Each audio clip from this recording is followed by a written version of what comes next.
Good. 3, 2, 1. Matt.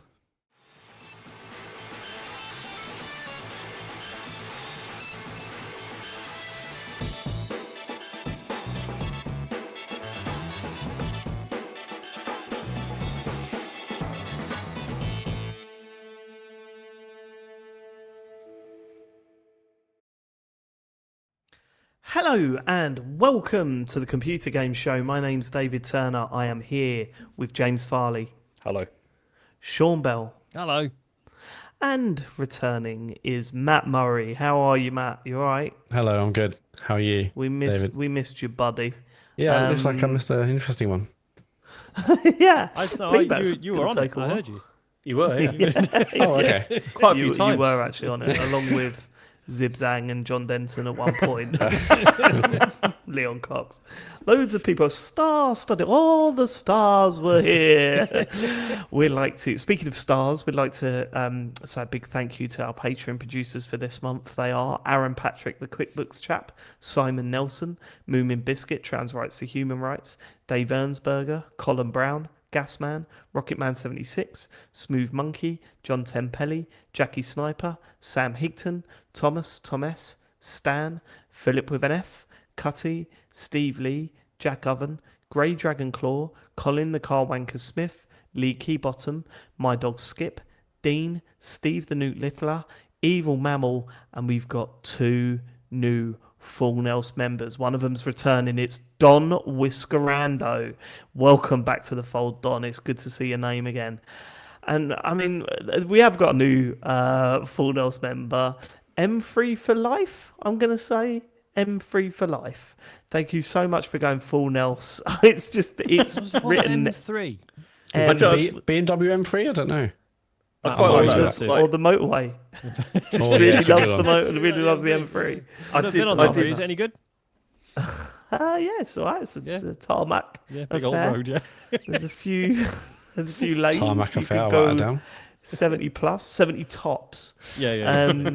Welcome to the Fold M3 for life. And thank you to all our Patreon producers this month. Thank you for going full Nels. You too can go and support the show at patreon.com/TCGS. What are you laughing for? No, it's the way you said that. And the way you were moving around your chair. It really looked like you were just about to push a button to make some music start going. Matt, can you write down "music start going" as the episode title, please? Because that is an all fucking timer. Patreon.com. I thought you were going to be like, Kate Bush, the lovely Kate Bush. I just freaked out that I was using the wrong mic to record locally, and I looked over and I'm sitting there panicking trying to work out which mic I'm using. Patreon.com/TCGS. Please support the show. It really does help. Let's get to the Just Giving page at Tatton Park Run. Who wants to take this? Sean, Matt? Who's the leader out of you two? Trying to work it out. Sean is for this. Am I? Oh, okay. Well, Matt, I made the Just Giving page, but Matt can actually run long distances. So, it's swings and roundabouts, really. We've broken the £500 mark, which is amazing. When I was out on a run the other day, I was like, I'll do like a little video and I can post that on the page. Turns out you can't do that. I was sure that was a thing, but no. Can't post videos on the page? No, you can do like text updates, which obviously is not as... Cool. What am I going to write? Like, still running, still... Getting better. See you in September, guys. I've got a question about this. James, have you sponsored the boys yet? No, I haven't, but I will. Yeah. Oh, you will. You've made that. What do you mean, assy heck? I always do. That's bullshit. I always do all the sponsorship stuff. No, Chen does it for you. I'm considering it. I'm not sold yet. Okay. I'm not sold. You wait and see if we do it.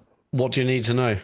Partly. What could help loosen that wallet of yours? Well, it would help if you said what the charity you were using. You don't seem to mention the charity, which makes me think maybe you're doing it more for yourselves. Yeah. Well, it's just an ego trip for us, really. No, we're raising money. Well, we mentioned it last week. We're raising money for special effects. This, ladies and gentlemen, is charity for Insta. I think is the doing it for the gram. That's what we need to make a new Instagram account for it, Matt. We do, yeah.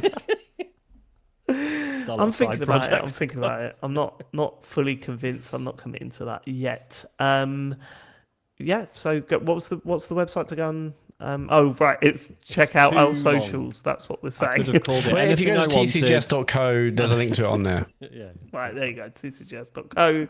There's a link to it on there. Welcome back, Matt. I assume James you've is got really some... performative getting his phone out now, as if What we're are going you to doing, look, he's James? He's donating. donating, isn't he? He's going to He's donate. texting Chen saying, "Please donate on my behalf." Log into Literally my just To my account. banker. Literally just took it to 600 quid. So up yours, 40 Sean. quid. Blimey. No, 20 no, quid. 20 quid. 20 quid tops. I thought you were... But if you want to give 40, James, that'd be nice. Yeah. You do know that we he's- don't mind waiting. You do know that he's going to take that off his tax returns. You're aware of that, right? Matt, Yes. feedback from last week's show. It was an interesting one, wasn't it? Yeah, you had a great guest. It was like just a regular show. I thought it was really funny and really insightful at various points. Just thought it was, it's just a great guest, great show, isn't it? Normal. That's it. Is it no notes? I know, I do have lots of notes, obviously. Oh, yeah, cool. I mean, Thank it God was. for that. Yeah, what I was hoping to do there is pretend or make like I hadn't actually listened to Hold it. on, pause. Was that a light bulb going? No, it's the whole fucking. I think it's the whole thing's gone. Oh, shit. The whole what? Well, it can't have because I've. No, because we can see you. Well, the lights will be on a separate fuse, aren't they? Yeah, light fuse is gone. Bear with me one sec.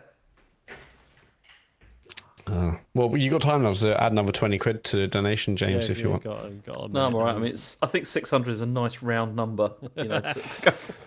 Well, I hope someone exceeds that. Yeah. I think. The Oh, goal is 620. 1,000, which I thought was. 620. Thank you, Gabsy, for that. Hey, thanks, Gabsy. Unbelievable. Thank you. How am I finding the runs? Not great, and also the running isn't Unpleasant. Who said pretty miserable LED lights still. were better? They What's that? fucking just go all the time. LED lights. Or they last way longer. I don't know if they do. I don't know if that's one I put in actually. That might have been there before we moved in in. years, I don't think. Haven't you got all those like Sounds like a really weird boast, but high wattage lights now because of the leaving the EU? I thought that's one of the things. Yeah. Yeah, you can do what we you love want that now. fucking just 1,000 consuming watt. now. God, it really made me jump. It was like a big pop. well, yeah, because From the we thing. heard it. Yes. Did you really? What on the Yeah, thing? yeah. Did you see me go? I'd like to see the clip. I was like, I'm just slightly darker. Okay, right. Sorry. Where were we? We were talking about the feedback. Right. Feedback, yes. So let's go. Get. So you did the bit where no, I have actually got notes. Let's go from there. Yes, okay. Well, no, I do obviously have notes. Yeah, it's, I Oh, mean, good. Adam for that. is absolute best, basically. I took me a couple of days to listen to it, but just seeing the comments of like, oh, and there's someone messed up the intro to the pod. And I was like, I doubt that would have happened. And then, yeah, because it started with like the 2-minute intro. And from that moment onwards, it was just brilliant. I mean, yeah, it was hilarious hearing like John Denton agreed to something randomly during the episode. The Lindy section, obviously, Leon Cox and the phone call. That was I so mean, good. I haven't actually asked Adam, but I wonder how long he's had that in his back pocket. Yeah, I know. I texted him and said, I text Leon and said, oh, thanks for doing that. And he just said, yeah, no, it's no problem. I don't know when he did that. It was. He did it it must have just been 6 in the months last- after the last recording. It's So just like like 2.5 years years just ago. waiting. Yeah. yeah. But yeah, it's just absolutely amazing. And it's also just like a good show in and amongst all the madness as well. Talking I'm about glad all to the hear stuff. that because we weren't Yeah. sure at the time. I was pretty sure it was a terrible show when we We were finished so recording last week. Hot. It was really hot. It felt like shit, and then after It was really I don't really hot. remember any of that. I don't. Yeah, I was super tired throughout, and I thought, is he going to be able to save this? And of course he did. I got to say as well, I mean, massive shout out to Ian Lee and Catherine Boyle on their show last week. Spoke about it for like 5 minutes straight about last week's show, and it was so nice to hear. Like, I love those guys anyway, but for them bigging us up, that was really Yeah, cool. it's a lovely clip. Yeah, thank you. Yeah. Matt, you say that as if I wasn't on that show, so I'm not massively I was on the happy show. about it.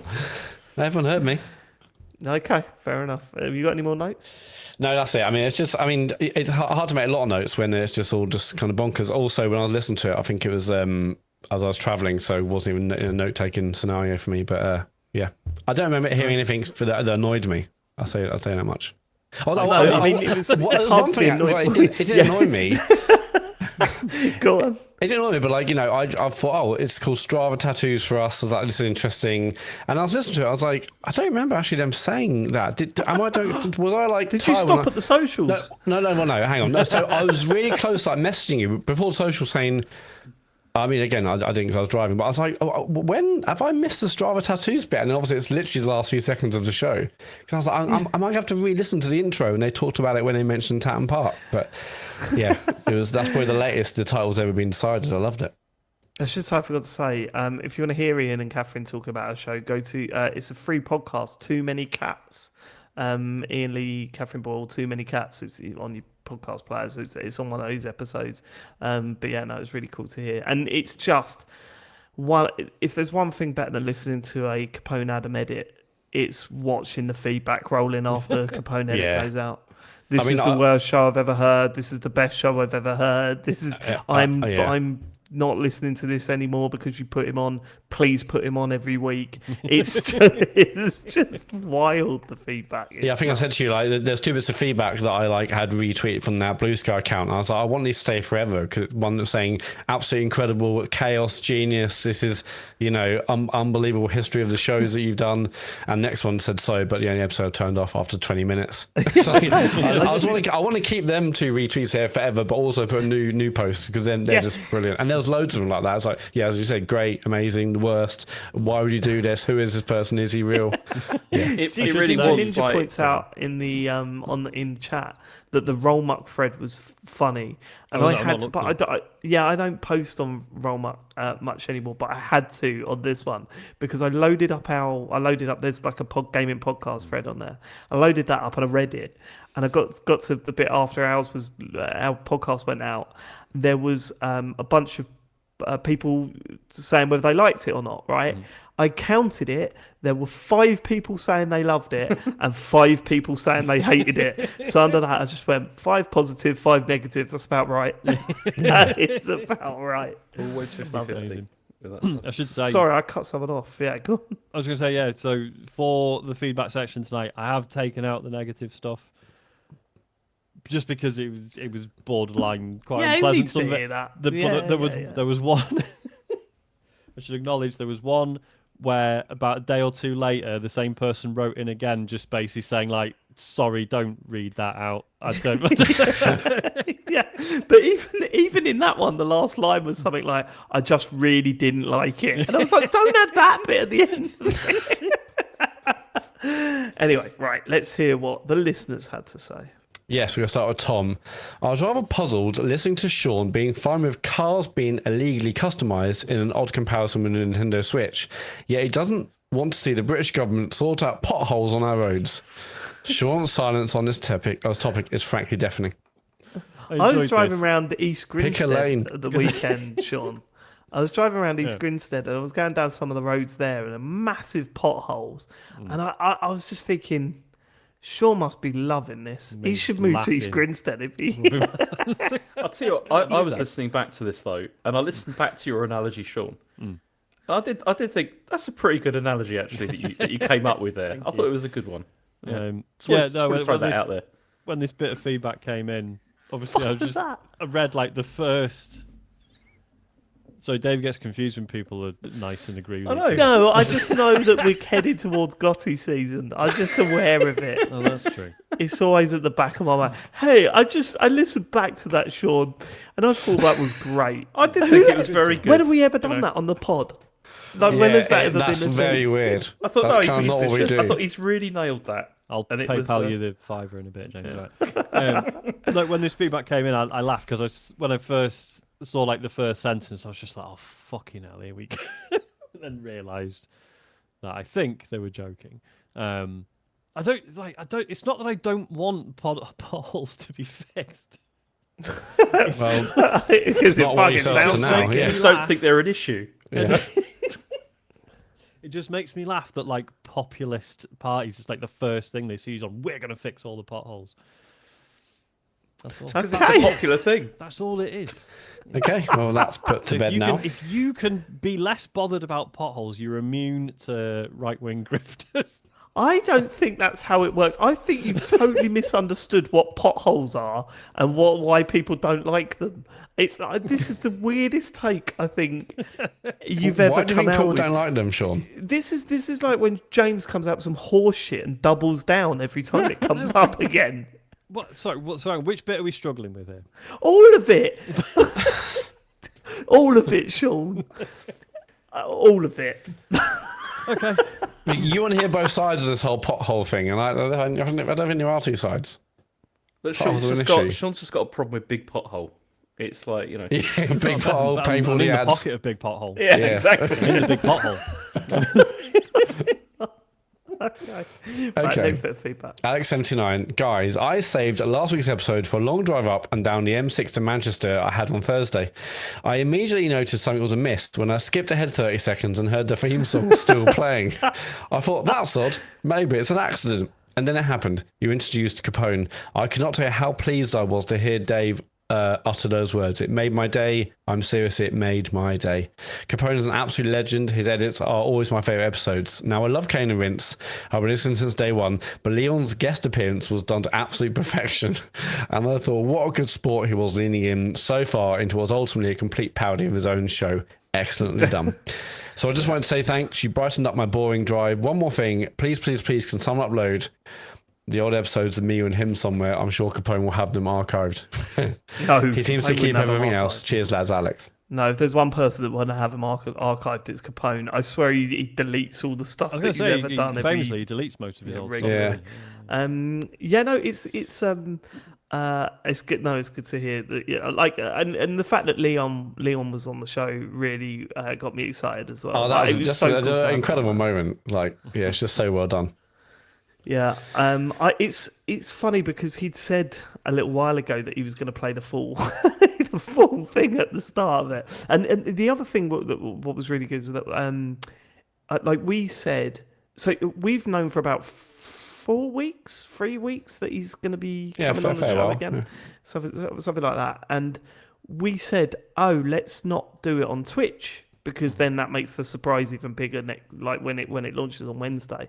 And it was really hard to start with because we decided we were just going to casually announce it or just chuck out a sort of half-assed message on socials on the Monday morning. We did that, and then a lot of people were going, oh shit, is everyone all right? Oh no, I hope everyone's okay. And I was like, I really want to say something, but we've all agreed not to say something.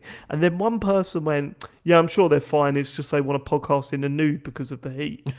and everyone was like, oh yeah, it must be that. And I was like, phew. If that's all they think is going on, then I don't need to jump in and explain ourselves. So it was really cool to see everyone chatting about why they thought we weren't doing it on Twitch last week.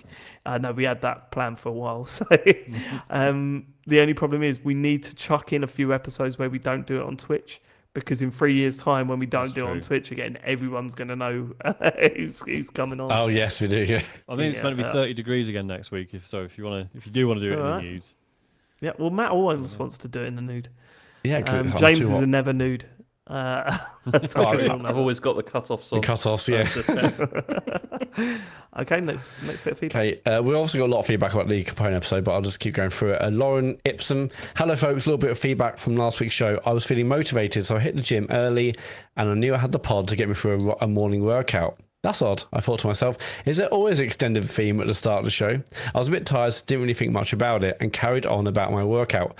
A big smile when I realised we were being blessed with a Capone pod. However, this almost killed me. I'd done my warm-up and was starting to do my bench press with the bar fully loaded up. I took a deep breath and started to lift the weight. At this point, David's version of Pearl Jam started, and I burst out in a laugh. Only no laugh came out, just a long wheezing sound as my arms buckled and I crushed myself under 100 12 kilos. Still giggling uncontrollably, but now with a minor panic that I couldn't breathe or move. With some considerable effort and a lot of stupid pulling faces, I managed to re-rack the bar. Someone opposite me in the gym was talking to me, but I couldn't hear what they were saying because I was still giggling so much. I had tears in my eyes from how much I was laughing.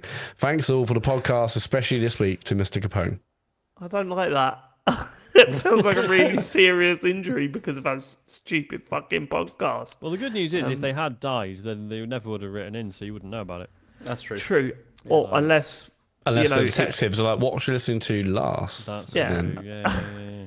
Yeah, but think of the publicity. It's like the start of Scrooged. We're running every half an hour. Yeah. No, James not seen Scrooged? No, I've seen Scrooged. Oh, we've seen Scrooged. I haven't seen Scrooged. Oh, Scrooge calls. You've not seen Scrooged? I've not seen Scrooged. David, would you say you're an expert on Scrooged? I'm pretty good at my knowledge of Scrooged. Better than James's Marvel knowledge? I mean, I would say so, yeah. Okay. Yeah. Come on. Scrooge calls it is, baby. Well, your Marvel and your Star Wars knowledge was pretty bad. I remember. On, that's outrageous. Okay. So what are the significance of the dice? No idea. They've never been in a Star Wars before. That was bombarded with messages they about were they were not- Han Solo's dice. They were not a big thing prior to like extended universe bollocks. It was not. Like, I'm not getting into this. That's not what again. Twitter was saying, James. Yeah. Let's get to the next bit of feedback. Big bad Gary Dutton, the UK's #1 Gary. Just when I thought I was out, they pulled me back in for one last job. I'm donning my fart watch hat yet again to report a fart of a different nature. This fart came from neither man nor beast. I'm talking about a synthetic fart, very quietly edited in by the man who's definitely unanimously everyone's favourite guest, Capone Adam. During the socials, if you lead in from the 2 hour, 5 minute, 52-second mark, there is a very quiet fart edit just after James says Strava Club. Nice try, Capone, but you won't get a fart of any nature past me. The best to ever do it. Keep on trucking, mad lads. Big bad Gary Dutton, UK's #1 Gary. So he's saying, well, I've got a few things to say about this. 2 hours, 5 minutes, 52 seconds. Yeah, I'm almost there. Yeah, I'm pretty much there. Okay, should we listen? yeah, go on. Let's. In 3 years' time. Hold on, I can't call the episode The Patreon store. The Patreon store. Yeah, that's not a good name, is it? Can you come up with something funny now and then I go, oh, that's a good episode title. Oh, what? We'll just do it now? Yeah. Okay. Tell you what, James, name the episode. Just think of let's just block Gary from messaging in. I mean, there Hang on, is a James was about faint. to say it, wasn't No, he? he hasn't said Strava Club yet. Yeah. Oh, sorry. Well, he's got the time wrong. Okay, right, fine. I don't. Phrase that we can name the episode, and that's what we'll go with. Come on, top of your head. What? Say it in 3 like words. as a phrase or something. Like Yeah, not, 3 words. Strava tattoos for us. oh, that's our episode title. Oh, isn't that just Capone going? Strava "Ooh, tattoos for us. Then. no, that's the episode title. That is the. I'm not going to be able to remember that name. I'll ask you to copy Right, it. can I? Okay, that's- Right, okay. Right. Yeah. I I think it's also, over. has Gary Dutton made a mistake here? Yes.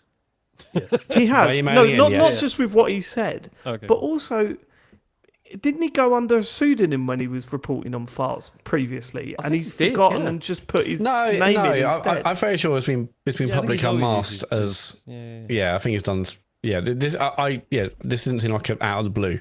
Personally, that Okay, Gary was mentioning all farts. right. I'm sure he had a okay. character going. Yeah, I'm sure There's the one Trump. thing I know Gary about- Dutton is there's the one thing I know character. about Gary, because this is how we met, is that he wants credit for everything. Okay, all right. Next bit of feedback. Connor Very the disappointed Gary kitchen- let us down there. We should Yeah. have checked that before we started the show, really, shouldn't we? Go on. Oh well, Connor the kitchen. Hey, David, if I had to check every email about farts before the show, No. we wouldn't record. It's me. That's on me. That is on me because I usually queue up the clips. That is on. I'm not blaming anyone else. Don't worry, Matt. Very defensive yeah, after for a week days. off, and everyone said it was the best episode ever. Very defensive, Matt Murray. Okay, Not bothered. go on. Actually, I sided on the half of the poo said it was rubbish. So yeah, I'm back now. Connor the kitchen knife. Outro intro threw me. Checked my phone. Could have swore I finished last episode. Just vibed till then. Just vibed till the end of the outro intro. Then chaos. I loved it all. Totally normal podcast. Keep it up. Thanks, Connor. we're gonna go next with Warren Buffett. Several episodes ago, this is gonna be hard to even say. Several episodes ago, Matt mispronounced Miele. Now that's a kitchen company, isn't it? Miele. I think Miele. It pronounces Miele. It should rhyme with Sheila, like Mila. Okay, Mila. It should be Mila, not Miele. I was surprised James didn't pick up on it, as Mila are a German company and quite a high-end one at that. If James had a German house cleaner, they probably would be using a Miele dishwasher paid for with massively inflated book royalties. Also, over late correction, it's been playing on my mind for months. Warren, the flaw in your logic there is that James has made 0% effort in trying to integrate with anything German while That's not true. The German doner kebabs. I did more than I did a month-long intensive course. Yeah. Did it work? Sean, it took him It started 3 to. attempts of ordering the same pizza because he assumed that the English was right. That was when he just moved there. It was. That was the first That was couple of the weeks teething problem. when I didn't realise that pepperoni It is must not be the same Germans thing. that are wrong. Not I. I keep doing All the of them same the thing same. and getting the same incorrect result. This can't possibly be my Just fault. happened twice. It just happened twice. 'Cause I thought the What first have you time done might to have been an integrate yourself into German culture, James? Yeah. error. Recently, Ever. Did you grass someone up for their parking? no. Actually, I tell you what I do though now is that when people break traffic rules, I do give them filthy looks and shake my head. Oh, that's a British thing. No. How will they recover? Look, there's literally no point in me trying to explain this because Yeah, no, good point. You'll Yeah, you'll just go, oh no, James is saying, oh, you don't understand. It's like you literally don't know. So it's like there's no point. I don't know how to give a dirty look to someone who's driving like a prick. It's not. No, you God, no, fucking do, for fuck's James. sake, for fuck's sake! I lived in the UK for over 30 years. There are differences. It's like okay, So name I will one. I will not attack you. I want to know what the difference is of giving someone a dirty look for driving badly in Germany and giving someone a dirty look for driving bad in the UK. Let's go. Do you get somebody saying something to you like, that is the most disgusting thing I've ever seen? And stuff like that, if you've just, like, crossed the road when you shouldn't have done in the UK. Because I've never seen that. You get called a cunt. Who's editing this week? I think I might have David just now. put my name on it. It's not.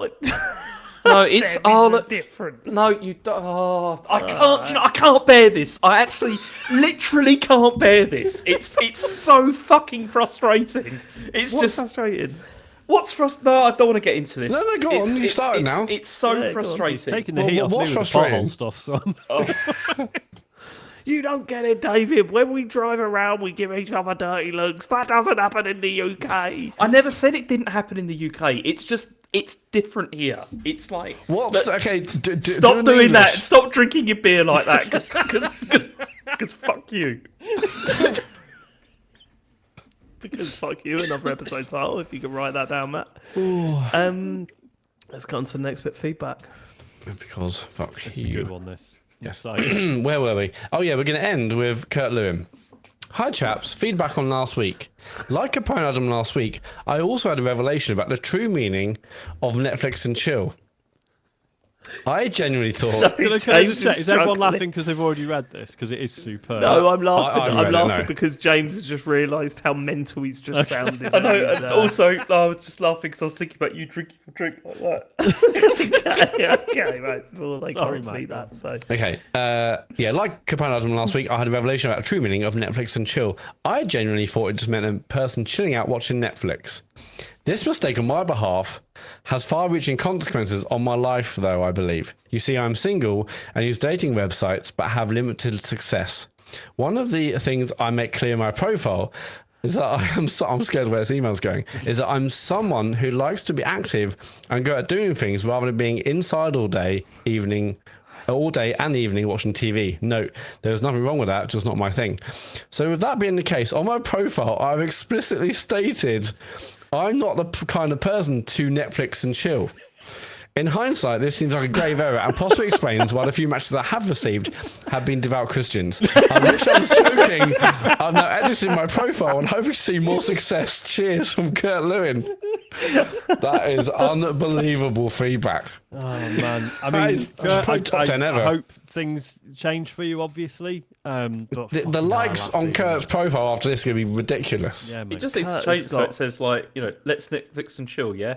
And then just like put that on Kurt there. has got some incredible stories. Was it Kurt? And sorry if it's not you, Kurt. Was it Kurt that had his car stolen and he called the police? But then when the police arrived, he remembered it just parked it in a different place. So I don't think the police are right. I think did he report it? I can't remember, but yeah, he thought his car had been stolen. I'm sorry, Kurt. I think you posted this on the Discord, so I'm assuming this is all right to. Hey, wrap. sorry, To broadcast to everyone. Kurt knows. But yeah, Kurt knows. he thought his car had been stolen, and he forgot that he'd just parked it at the shops and then walked home. Kurt is the best. I love him. Love you, Kurt. Yeah, that'd be great. enjoy the Netflix and chilling. Anyway, that is it for feedback. Go to tcgs.co/dear TCGS. Leave your feedback. Okay, it's time for the news. A lot has happened this week, and it is all pretty bad. James Farley. We've been having a bit of a laugh, but that ends now. Yeah, that ends now. James Farley now to report on the news in his usual thorough way. Let's go. I know I'm looking forward to... Well, I'm not looking forward to this because this is going to be awful. Well, you fucked it up already, haven't you? That opening line is not great, is it? We're delivering serious news, and you started with, I'm looking forward to this. Go on, James Farley. Okay. So the thing is that there's been a lot of job losses, studio closures, and also cancelled games last week from Microsoft. So across the whole of Microsoft, 9,000 jobs have been lost. That's the whole of Microsoft, not just Xbox. Yeah, I'm so glad you mentioned that. I was getting so annoyed. People saying 9,000 jobs from Xbox. There's a lot, obviously, but not, it's not 9,000. Read the fucking articles. It's 9 from... Anyway, Mike, that's Radio Madden on Blue Sky. Sorry, James. But that's the thing, because I mean, the number for game-related roles is not known. Like, as in, there's not like a round number that anybody's got of like how many it's been. But this is the fourth round of layoffs at Microsoft in under 2 years. So Eurogamer put together like a list of sort of the main headlines. So I mean, Everwild, which was announced 6 years ago, that's been cancelled. And Greg Males, who was been at Rare for 35 years, he was the director of Banjo-Kazooie and Sea of Thieves, has gone. So that's that. Perfect Dark has been cancelled, and the Quadruple A studio, The Initiative, has been shut down. So that's not happening now. Romero Games, which was John Romero's studio that was started up in Ireland, they were making a new shooter, and they've had all their funding pulled. But the studio hasn't closed, because initially there were all these reports saying that they were going to have to close down, but they've just today said, no, this is not the case. We're still trying to find a new publisher, basically. Then we found out that 50% of Turn 10 had been laid off. That was the initial story, and with claims that they were going to become a support studio for Forza Horizon. But then just before we recorded, it then turns out that the whole studio has been shut down, so they're gone. And presumably other people, some of the people will be going on to still support Forza Horizon. There was also an unannounced MMO from ZeniMax that was codenamed Blackbird, and that's been shut down. And Matt Furore, who was the president of ZeniMax Online Studios, he's just resigned, which he said was as a result of the layoffs. He was like, I'm going, because of this. Then King has also laid off 200 people, which is around 10% of their workforce. But also the Xbox user research team has also had layoffs, including their head of product for family and child safety. So there's been quite a lot of things happening all over the place. Do you want to hear what Phil Spencer had to say about this? Not really. We've got to highlight one particular part of the quote, surely. But Yes. Go on, just go into it. Isn't it? Because I think it's a fucking really shitty thing to say when everyone's being laid off. Yeah, this is a weird. I mean, it's quite a long statement. I'm just trying to think. Maybe I could just cut out all the bits which are nonsense. I can get through it. It's not. I mean, all right. Okay. I don't know. So it provides context, doesn't it? Today we are sharing decisions that will impact colleagues across our organisation. To position gaming for enduring success and allow us to focus on strategic growth areas, we will end or decrease work in certain areas of the business and follow Microsoft's lead in Stop there for a second. This sounds like one of those cyberpunk corporate messages that are put out in a chirpy voice that you roll your eyes at because it's like, fucking hell, yeah. Do you know what I mean? It's like, we're sharing these decisions. We are. What was the phrase about ending and what was For it? enduring success. Yeah, and allow us to focus on strategic growth. Right. We Okay. will end go or on. decrease It's work just- in certain I mean, areas. it's end almost or like- decrease work is such a look. You're laying a lot of people off. Do you know what I mean? And I guess you can't just come out and say we're fucking shutting everything down.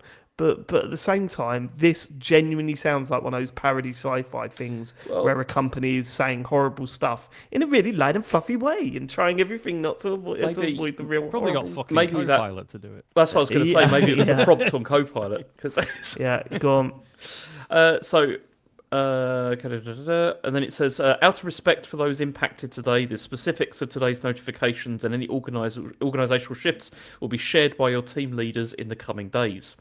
I recognise... Just to pause on that, haven't there been loads of reports that loads of people were just turning up to work and finding that they couldn't log into Slack and stuff? Yeah. Like it Yes. was just, Yeah. the way it's been Yeah. handled has Happened, been yeah. shocking, apparently. Anyway, sorry, go on.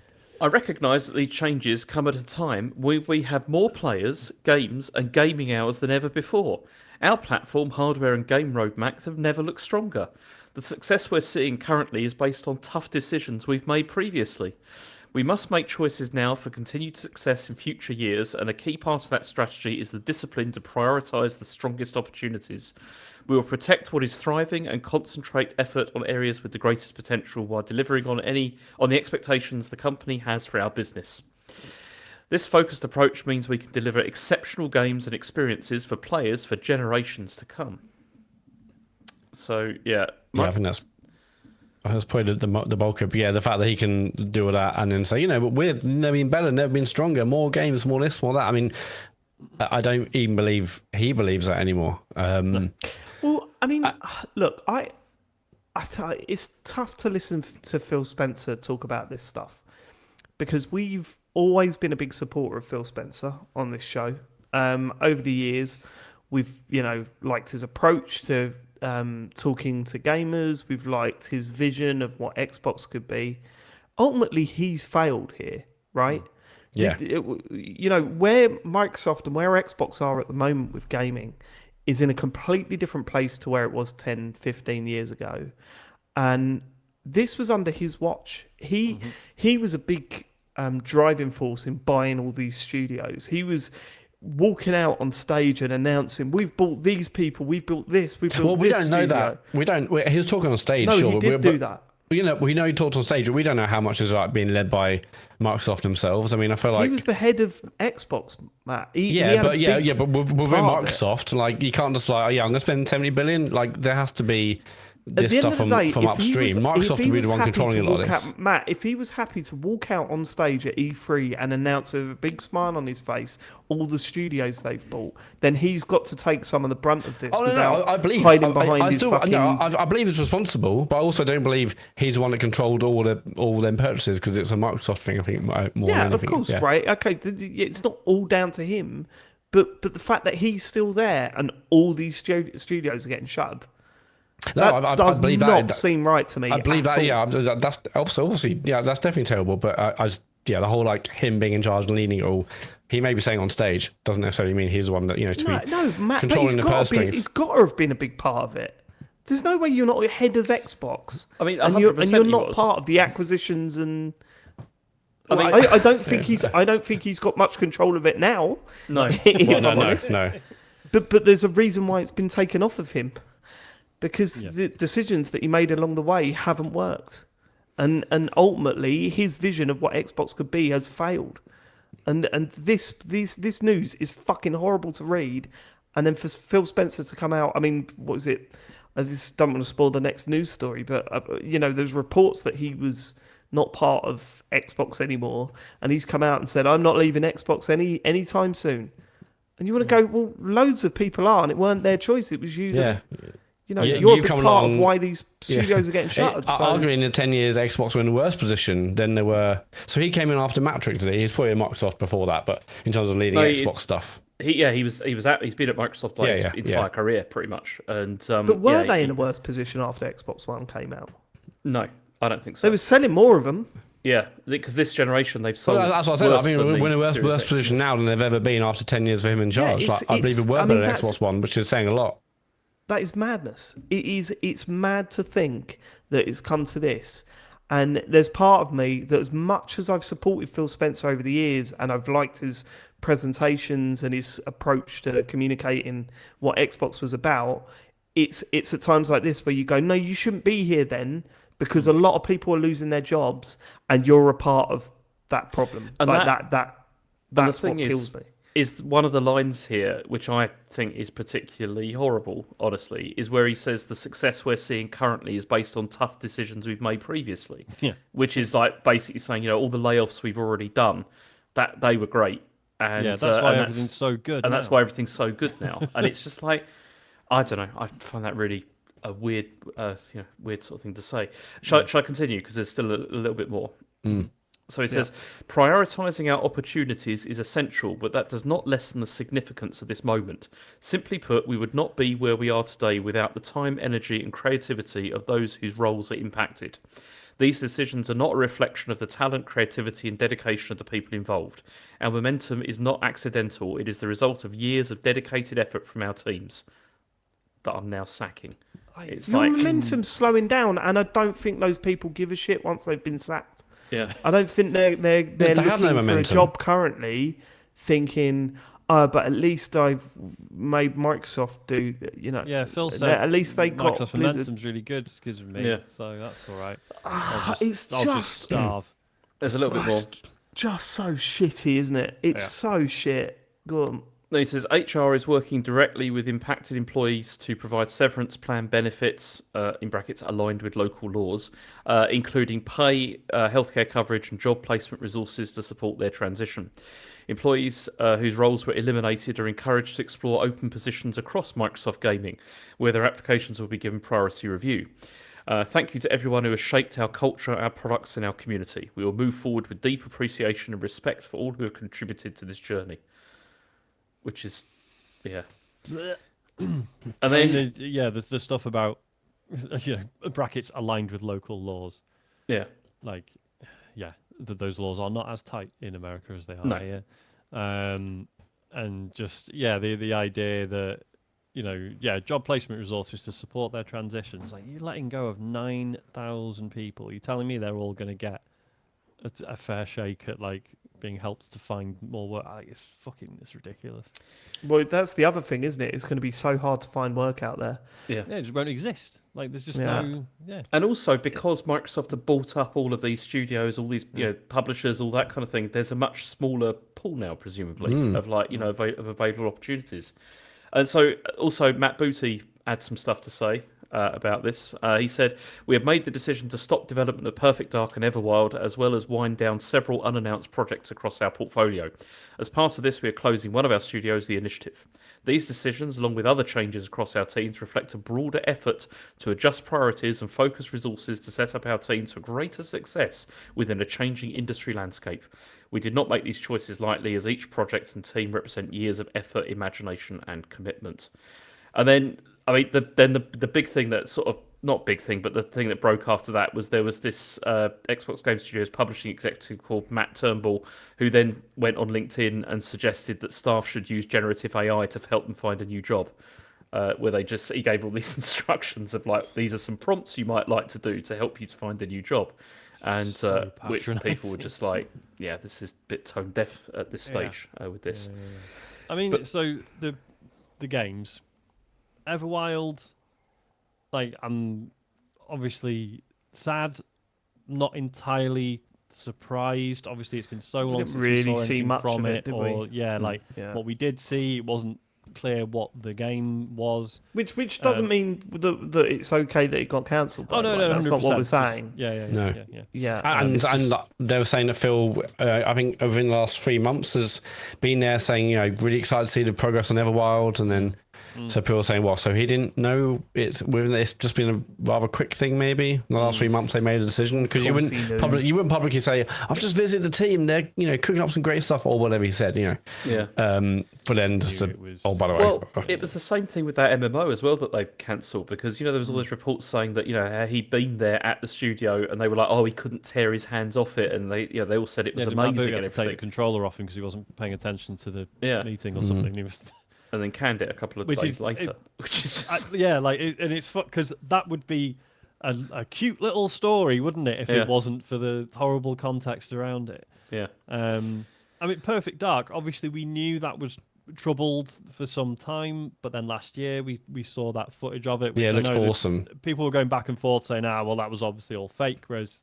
is it certainly one of the developers? Yeah, I saw that. Spoke up and was saying, like, yes, obviously there were some bits we fudged, but that was basically but it was playable. like it was working. So that's was so excited about that. It looks it's such a great re-reveal. It's like, okay, this is an awesome, looks like a really, really exciting game, you know, paying homage to the original, but yeah, so but then again, I've heard of other podcast people saying, well, you know, Perfect Dark is not like a well-known IP. If you're like our age, then yes, but even then it was nowhere as big as GoldenEye, so it isn't really the end of it's not like, but I think that was, for me personally, one of the biggies I was really looking forward to on Xbox. But I don't really go for that. I still think, you know, there's always a thing that a Perfect Dark, actually, there's enough people that would have shouted about it and got it, the press, and got people excited. You know, the name itself would have been enough to sort of gather momentum, no matter what the age, really. And then the fact it was modernised, it looked awesome. So that would appeal to a new audience. I think it looked fantastic. So I'm really glad. I mean, all these are sad, but yeah, that's like, oh man, I was genuinely really looking forward to that. And we'll just never see another Perfect Dark now. Like, they had Rare, they had the Heritage, they had the company, they had, you know, all the money they spent on, you know, seemingly rebuilding the game after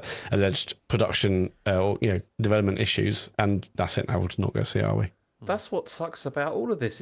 This is just fucking vandalism, honestly, of like all of this. It's like, I mean, you just think how many studios Microsoft bought, all the publishing, you know, like, you know, that they bought as well, how much they're sitting on now as well. That is I'd love it if there was some regulation that if you shut down a studio, then the titles they were working on become available. Yeah. Do you know what I mean? I know that sounds a bit wild, one thing but that drives me mad. And I know this did eventually happen with Tango Gameworks when they got shut down. But yeah, it just feels like these studios are being closed, and it's like, can you not just fucking offer them up for sale, like, and let them take the IP and go and shop it around? Yeah, like, yeah. So Sony could buy them, release Perfect Dark on PS5, massive success. Yeah. I mean, they did because they had because there's also been. I mean, this is also pure speculation at this point because nobody knows. But you know, there was that Kojima game that was supposedly they were working with. Yeah, Xbox. END. Oh, that's right. Yeah. What was it called that? Whatever. Yeah, there's rumors that's been like that's over in terms of like it's been. You know, it's not going to be funded now, but he's now looking around. I'd be for other very surprised if that's the OD case. is what it was called. Yeah. Yeah, I think I'd be surprised if that was the case, mainly because it's not them making it, and they're funding someone who's got a proven track record of that's the same making with the successful games. With the John Romero studio, though, like that was also they weren't. You know, they were just providing funding. They weren't. They don't own it or anything. I don't know. Yep. I don't know what's going on anymore with this company. It's just so bizarre. But then, I'm just so scared for all of those other companies now that were like, you know, acquired in the last few years. Yeah, double fine if they fucking double fine. Double fine, that documentary is going to be wild when that comes out. Double fine. I mean, I've said on WhatsApp to us, but like, I'm not sure if we're going to see State of Decay 3. I mean, we've seen one CGI trailer for that game. No, many they're not years ago. interested. They're like, clearly not they bought interested. the studios because. Yeah, you know, it wouldn't surprise me if they cancelled Fable at this point. I think that's too far long. It's out this year, right? So this year. No, it's not out this year. Oh, was it not 2025? They got delayed till next year, didn't it? Yeah. But you know, maybe it is too far along, but it wouldn't surprise me anymore. I don't think they're interested in creating their own games anymore. That's it. Because all they're doing is they're focusing on like basically the Activision Blizzard stuff and Bethesda. It's like they've completely mismanaged all of their like the core like first party Microsoft like offerings. Apart from Forza Horizon, that's the only one that's been banger after banger. Like if you think like Gears has been, there's been troubles with that. Halo, there's been trouble with that. It's unbelievable. Like the mismanagement in terms of that. Halo Studios, has that come up? They haven't mentioned it in this. No, it's not been mentioned. No. It's, But I mean, like, obviously, they never said this 100%, but like everyone seems to think they're going software, they're being more of a publisher, they're getting the games everywhere. So you need the games. They're both not a hardware company because, you know, it feels like hardware is definitely, you know, going the wrong way for them. Okay, so they're focused on games. No, they're also letting those companies go. So, like, which one is it? And we've been in this exact place before. with Microsoft, having bought loads of studios and then panicked and then closed They're loads of them shut. down, Yeah. and then another 5 years, like, oh shit, we've got no game. Well, except maybe they won't because maybe they don't. That's have the a hardware difference, isn't feature. it? Yeah. That's Well, the difference. Now they've got Activision Blizzard, and Yeah. that's the main thing. They've got Call of Duty. They've got not World of Warcraft, but they got like those games. That Well, I mean, they they can have. just It's Blizzard. I mean, whether they yeah. what they decide to do with it, but they've got it. But then, that, I mean, the that's fact what. that they're laying people off at King as well. Like, Yeah. where did I read somewhere? It might have been in Hit Points. Nathan Brown's thing. It was basically him or someone else said that basically you can calculate that each employee there generates $2.5 million a year. Like, and that was before the layoffs. So that's only gone up since. Like, it's fucking mad. But then, I mean, as David said, there was all this speculation as to whether Phil Spencer was going to retire, because people were saying that he was going to go after the launch of the next Xbox and then hand over to Sarah Bond, who would then take over. But then, according to the head of Xbox Communications, Carrie Perez, said this is not the case. He's not going anywhere. He's sticking around. So, yeah, that's. I mean, Well, at but least the thing someone's is, got a job, Phil. Well done. yeah, I mean, Safe. Pull the ladder up. But the thing is, I mean, at this stage, I don't think it really matters whether he stays or goes anyway, because I think. Yeah, it's not like we've seen anyone else at Microsoft where they're like, put them in charge, they'll sort it out. I mean, the direction that ship is going, it's not to where we want it or need it to be. And look, this could become a pivotal point. I think someone needs to be challenging Sony, otherwise things are going to get really bleak. And that's what in the world of video games, and it really does feel like a turning point at this point now. That is what is shit about this, because I after all of this week, I don't think there's going to be a next Xbox, in the sense of I don't think there's going to be a next one produced by Microsoft. They may almost certainly they're going to go down this third party route of just licensing out Xbox OS to like other. Does it have manufacturers. Steam store on it? Yes, the next one. It's going to have all of that. That's I what think they're you're going to do. It needs to be a PC box, isn't it? Yeah. Under your That's what it's going to be. the And telly. the fascinating thing with that will be is how they're going to manage backwards compatibility for that, because all those Xbox games are going to have to, the current ones are going to have to run on that. Yeah, but I don't think that's what we're getting to though. I don't think they give a fuck anymore. Like honestly, I don't think they'll be sitting there going, "But how are we going to do backwards compatibility?" Yeah, like when they don't even give a shit about their own games. It's man, this sucks. This really sucks. Yeah, I never predicted that the thing to make me feel like I should get a fucking PS5 was just going to be Xbox just completely shitting the bed. Like, we're sorry to jump ahead, James. Helldivers 2 has been announced for Xbox. Yeah. And yet, which we've been asking for since Helldivers 2 came out. And yet now I'm looking at it and being like, well, I don't really feel like I should be adding games to my Xbox library at this point. Well, there's not only that. Someone pointed out. I didn't see who it was, but someone pointed out that it's like Sony is saying, "Oh, cool, we can put our games out on the Xbox now because they're not real competition." It doesn't fucking matter anymore. It doesn't matter. We've had this. I genuinely didn't see this coming when the Xbox Series X launched. I'm genuinely gutted. I've been a big Xbox fan over the years. They totally mishandled things, and I think it makes the future of gaming bleaker. It sucks, and this is terrible, and that's pretty crass to even focus on, because a lot of people have lost their jobs, and more importantly, that's just dreadful for so many lives. It's just in gaming in general, all that knowledge, like people leaving the industry probably. So like, look, where would I go? Like we've had, I know, with every year, like the layoffs in gaming has gone up and up and up. And by like February last year, we'd already beaten like the previous year's total. I mean, it's just like crazy numbers. So it's tougher to get jobs, and then all that shared knowledge and expertise is also leaving the industry because people are going to get a stable job. Yeah, elsewhere. and games will suffer for it. Like we already, everyone already justifiably complains like, why is everything coming out broken all the time? Well, A, it's because games are really fucking hard to make, but B, it's because all that institutional knowledge keeps evaporating every 2 minutes at the moment. It's just insane. And it's just dreadful, man. The idea of them buying more studios or buying more stuff just makes me feel really unhappy at this point, because you just think, is this what the fate is going to be? For those studios, they're just going to get shut down. And like you said, Sean, who or why or what direction would they even go in? Like if they bought the biggest publisher being Activision Blizzard, They've got their huge IPs. Like, maybe they should buy Sega, Matt. You know, that's the... oh, here we go. There's no pair of hands. And then, like, Sega will make the hardware for the new Xboxes. Hang on, that sounds great. We should also say, like, you know, I was saying about being scared for the other studios and stuff. Can you fucking imagine having to carry on working at one of them now? Yeah. Yeah, going to work and being your heart productive. wouldn't be in it, would it? Yeah. Oh, yeah. What is the point? Well, anyone that was affected by these job losses, anyone that was affected by the job losses announced last week or every other fucking week for the past 3 or 4 years, then our heart goes out to you, and we hope you find your feet and probably get out of gaming. Yeah. I think that's the only advice I can give if I can give it. It's not going well out there, is it?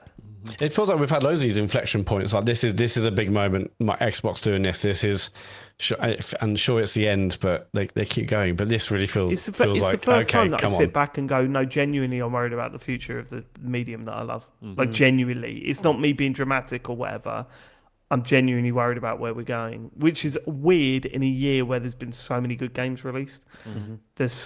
So I don't know where we're going to be in 5 years' time. I don't know where this is all going to land at the moment, but it doesn't feel good. It does feel like the dominance of like the Western games market is maybe in big trouble, I think, with all of this. I mean, Japan seems to be doing... I mean, I've no idea because I've not got any numbers at all, but they, you know, a lot of the companies out there seem to be sort of chugging along, and it's like not... I mean, yeah, we always say like Capcom have been doing fine. Yeah, obviously. But then you've got like Nintendo, Square Enix, haven't you? Who are Yeah, like... but Square Xbox Enix have are always been doing moaning about fine. not making enough money, but they're still going. That's what gets you. Xbox have been doing fine, all right. Their Well, yeah, platform yeah, hasn't yeah. been amazing, but the amount of money they're making off of Call of Duty and stuff, Duty. I think they're doing all right. Yeah, Microsoft as a whole. Not now, Matt. is Oh, Microsoft as a whole is doing doing great. incredibly well, which is another reason why this is bullshit. It's But yeah, I mean, this kind of coincides with this report released last week where they said US teens are spending a lot less, like 24% less on games than they ever have. but when Not that it's Microsoft's fault, obviously, but like we get games through Game Pass, we get free games on PlayStation, we get games through Twitch. There's like so many Netflix games. There's so many things now. Of like you can just play games essentially for free, not free, but with subscription. So it's like this also isn't good. If like this Matt, isn't what's Gen worse Alpha, than but that? What's worse than that is that you look at the younger generation coming through, and this sounds ridiculous, but you look at the younger generation that coming through. Obviously, there are people that aren't like that, but when we were their age, when I was my son's age, you weren't playing one game all year round. You just weren't. Of course, there are still people that like Charlie's more interested in playing different games all the time, and that's cool. But that wasn't a split between people that did and didn't back then. Everyone played new games, whereas now it is very much you meet a lot of kids are just playing Fortnite. And that's just play all they're Minecraft. playing all year Roblox, round. etc. Minecraft. It's worrying. As someone who appreciates variety in what they play. Talking about Kingdom Come Deliverance 2 this week again. Sorry about that. But someone who really likes variety in what they play, the future is not built for that, I don't think. And I think that's why Microsoft are getting out at this stage and focusing on games that people play all year round. And I don't like it. no. Don't like it. It's almost like people have also been trained to feel that games don't have any value, yeah, they're definitely devalued. which is a big. I mean, this is coming on to the next story, which is one of the Arcane's founders has had a go about Game Pass. This is Raphael Colantonio, who was one of the co-directors of the original Dishonored game. And he said this, he said, "Why is no one talking about the elephant in the room? Cough, cough, Game Pass. I think Game Pass is an unsustainable model that has been increasingly damaging the industry for a decade, subsidised by Microsoft's infinite money, in inverted commas. But at some point, reality has to hit. I don't think Game Pass can coexist with other models. They'll either kill everyone else or give up." He then said he was fed up with all the bullshit that Xbox fed us around the service not impacting premium game sales, and went on to say it's a long game that involves throwing a tsunami at the entire ecosystem of the industry. Only the gamers like it because the offer is too good to be true, but eventually even gamers will hate it when they realise the effects on the games. And yeah, I mean, because also the other thing that came out today was that Chris Dring from the games business contacted Microsoft to ask them about this whole thing about Game Pass being profitable, because this is one of the things that Phil Spencer always says. Like they say, is it profitable? And he always says, yes, it's profitable. And Matt, can you explain this? Because what he said, because it's quite funny. I'm not sure I can really. This is incredible. This is. Yeah, so there was a conversation on, I think it's I'm not sure, is this social, is this Twitter? I'm not exactly, anyway, some social network, it's not Blue Sky, maybe it's Red, so who knows. Chris Dring saying, so costs associated with Game Pass business is fees pays to third parties, marketing service costs, and by that measure, it's profitable. What they don't count is the lost revenue that Xbox's first-party studios are seeing as a result of the service. I have to imagine if first-party studios receive similar compensation, the profitability might not be correct. And then someone replied saying, so Game Pass itself isn't profitable, but Xbox, including studios, is. Never seen it anywhere, but it wouldn't surprise me. Anyway, Chris asked for clarification on the whole Game Pass being profitable claim and was told no first-party costs are included. So Game Pass is profitable if you don't count the costs of gaming. All the games they develop, how to make games, basically. Development, yeah. Which is, Who responded with that? well, it's Christopher Dring from... the game business. From the game business, formerly from GameIndustry.biz. Yeah. It's a question we've had for years, isn't it, about how profitable can Game Pass be?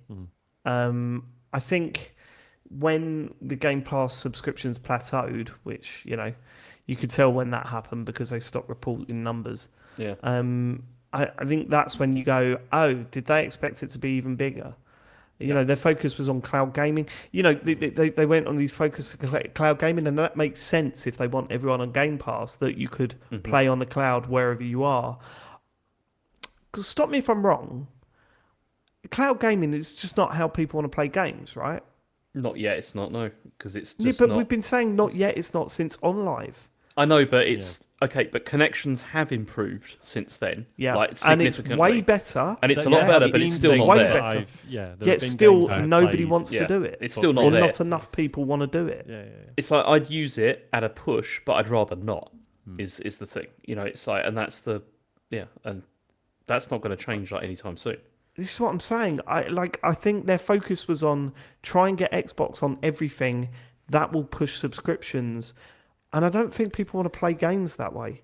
It's that, and then also I think Game Pass is obviously one of the main reasons, I would say, why they bought both Bethesda and also Activision Blizzard, because I'm certain that Microsoft had a concern that what would happen is that those studios would, those publishers were known to be for sale, to be available, and they were probably worried that someone else like Amazon or someone like that was going to swoop in and buy out those studios, and then they wouldn't have that content for something like Game Pass, and that's why they really felt they had to make the move and buy those to secure it for Game Pass, and I don't think it's worked.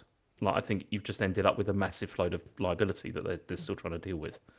Yeah, but they're still making a shit ton of money off of those studios, aren't they? So I don't know. I mean, if it wasn't for Activision Blizzard, they'd probably been in the shit, really. That's the thing, because if you look at like their financials, like for Xbox, they started making more money because of Activision Blizzard. That's what I'm saying. So I wouldn't say the acquisition didn't work. I think Game Pass was on the out before this.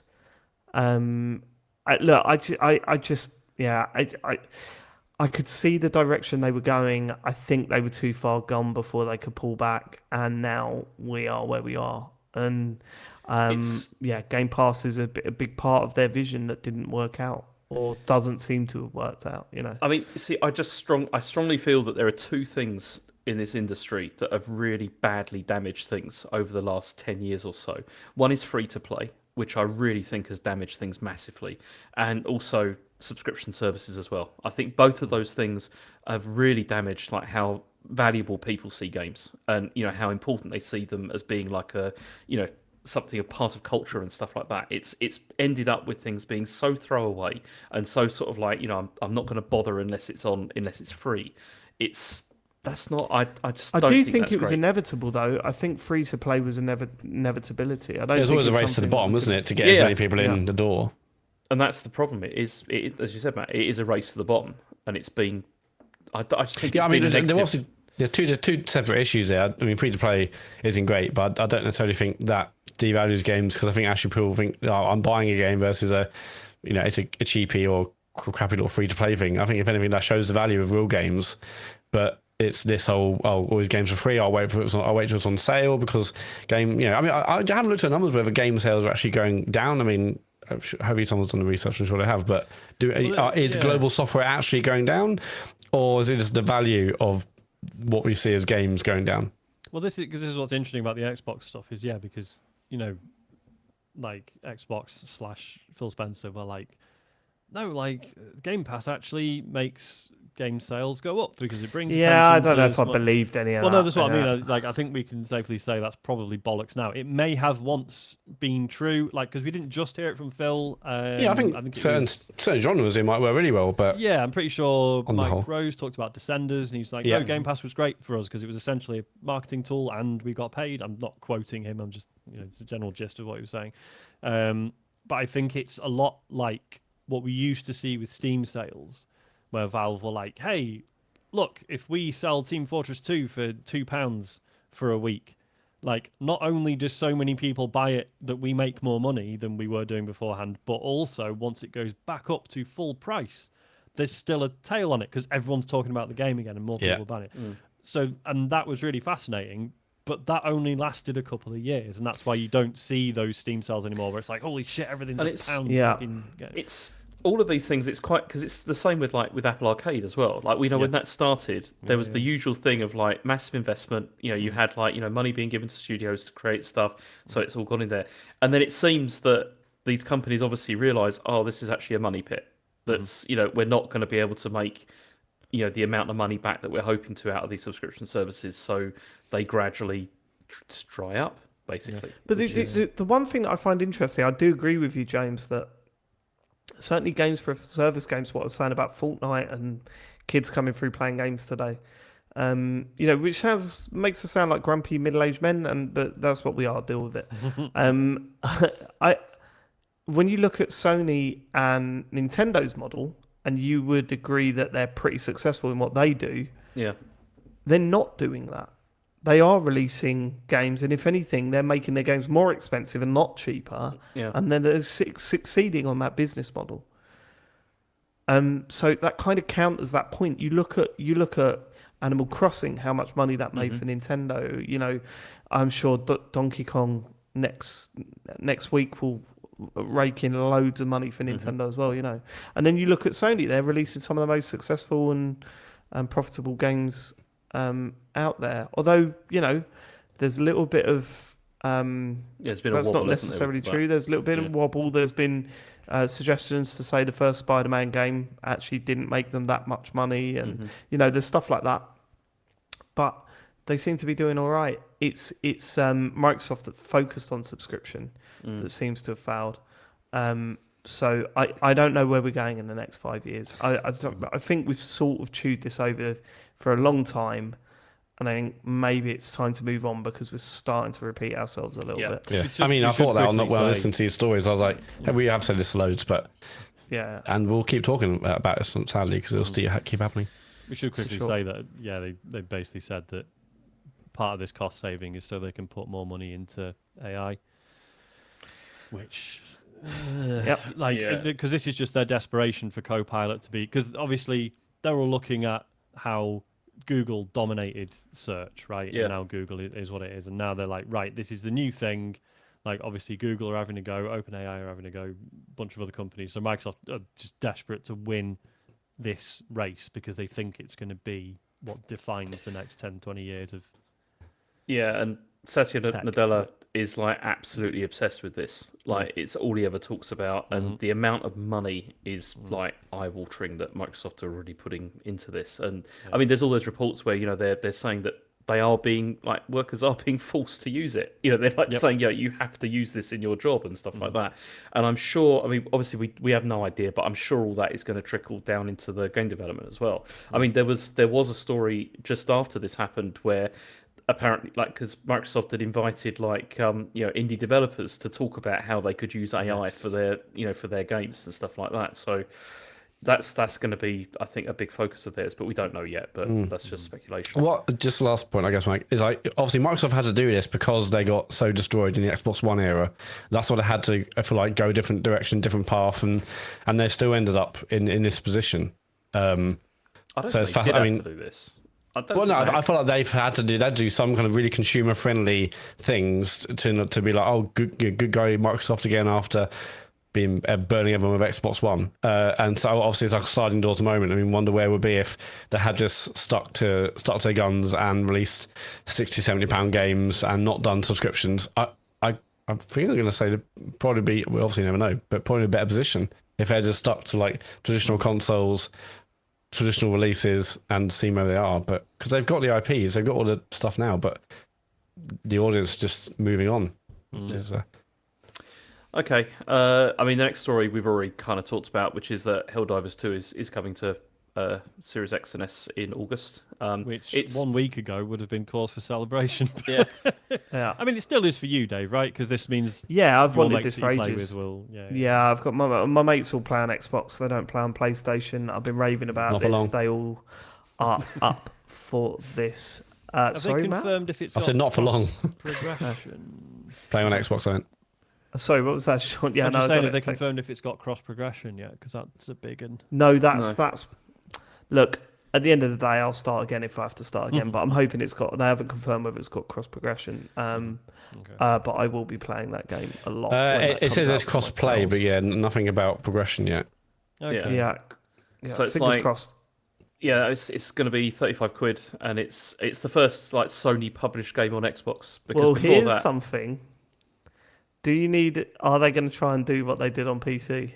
Well, I Of think course they they will. said There's recently. no way I that think they they said won't. recently that they were relaxing now, weren't they? what you I'm mean? sure- But on going back to Xbox. PSN, The PSN login? PSN requirement for their games. I'm sure there's a story we spoke about on We'll this. see. saying We'll see. Who knows? But if there- that's I a hope way not, to it'd be do funny cross if not. progression, then Yeah. I'm going to pump my Sony credentials It's into not my the first Sony game No, on no. Xbox. Okay, There's I'm just MLB, the coming show. to that. Yeah, I'm coming thanks. to that. Sorry. Because actually, it is because MLB the show was published by MLB, not by Sony. This is Yeah, according and- to Eurogamer. According to Wikipedia, it's published by Sony Interactive Entertainment. Right, Well- my understanding was it was published by Sony, but in acquiring to get the rights to Major League Baseball, they were forced to put it on Xbox. It wasn't a Right. decision that they Yeah. made. It was see. part of the acquisition rights of the licensing for the teams and then players and all of that sort of stuff. Gotcha. Yeah. Okay, next story. That's good though. At least that's coming. I mean, that will hopefully increase the player base. Mate, a I'm bit going more to as smash well. the shit out of that when it comes out. My Yeah. mate Zeno is going to be 200 hours in the first He 2 already is. days. Yeah. And you how is that even possible, Zeke? Well, he's done it. He has done it. I was just looking at the release date. I was like, man, is that game like 2 years old? No, it came out in February 2024. So, this is like an 18-month exclusivity window. But yeah, good on. Next story is that Virtuous, who are they're a studio that ports a lot of games. They were established in 2004. They've already worked on like Call of Duty, Dark Souls, and stuff like that. Have been talking about the power of the Switch 2, and they said that the GPU capabilities between the Switch 2 and the Series S are comparable. Mostly because of the DLSS upscaling that the Switch 2 does. And although they did say that the big difference is that the CPU on the Switch 2 is closer to the PS4, like in power, but any game which is very GPU like sort of intensive will be much easier to port to the Switch 2. But anything that's CPU intensive will be, have to have like further work done it. So this Don't is understand. it just means it's easier to port games to the Switch 2, Alright. basically, Good. which is good. Can I offer a hot take? Go on. Oh, yes, please. Strap in. DLSS. I'm not saying I don't get it. Like, I understand the purpose it serves. If you're listening to this and you're not a graphics nerd, it's essentially generating the pixels between the pixels, right? So so the game's actually rendering less, but then it's using AI to sort of figure out what the other pixels might be, and it allows for high frame rates and stuff. Fine. But isn't it weird that PC nerds are so into it when they're normally about fidelity and. Do you know what I mean? Like, I never see people being like, and I'm running this without fucking DLSS on.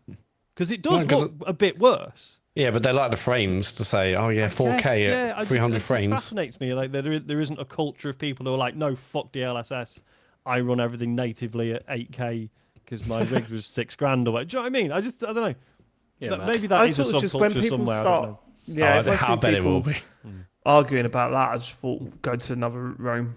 I'll just go somewhere else. Yeah, Rome wasn't built in a day. I'll tell you what was interesting this week though is do you remember the piss? Do you remember the pisser? Go on, the pisser.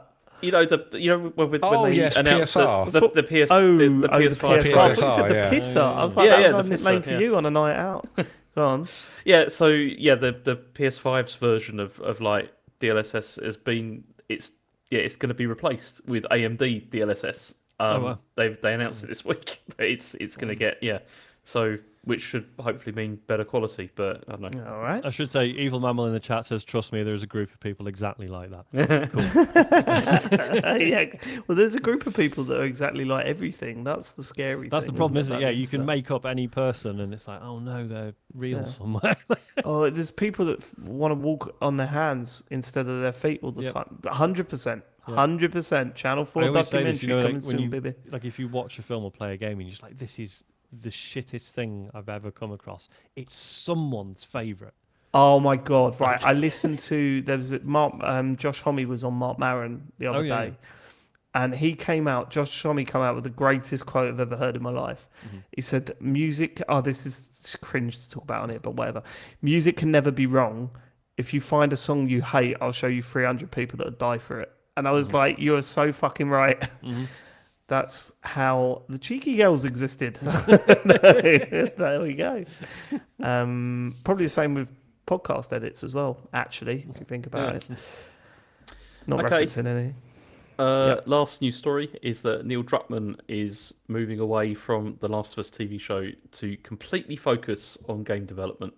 And so he said, I've made the difficult decision to step away from my creative involvement in The Last of Us on HBO.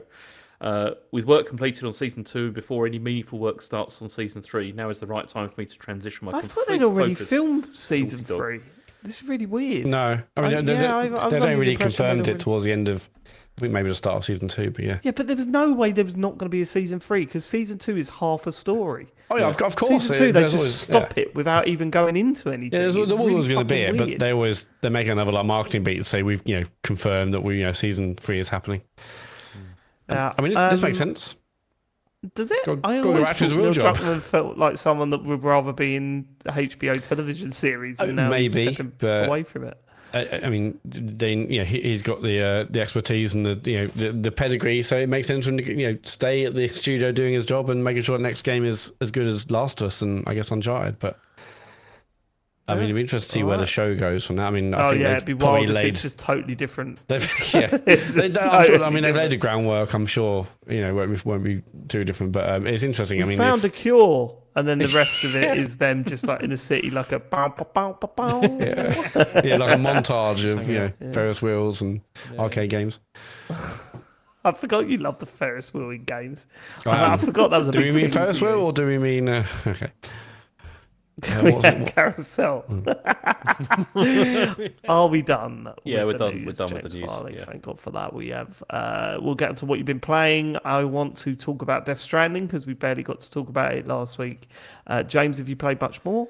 Yeah, I have. I'm about 10 hours in now to the game, and I've got really mixed feelings about it.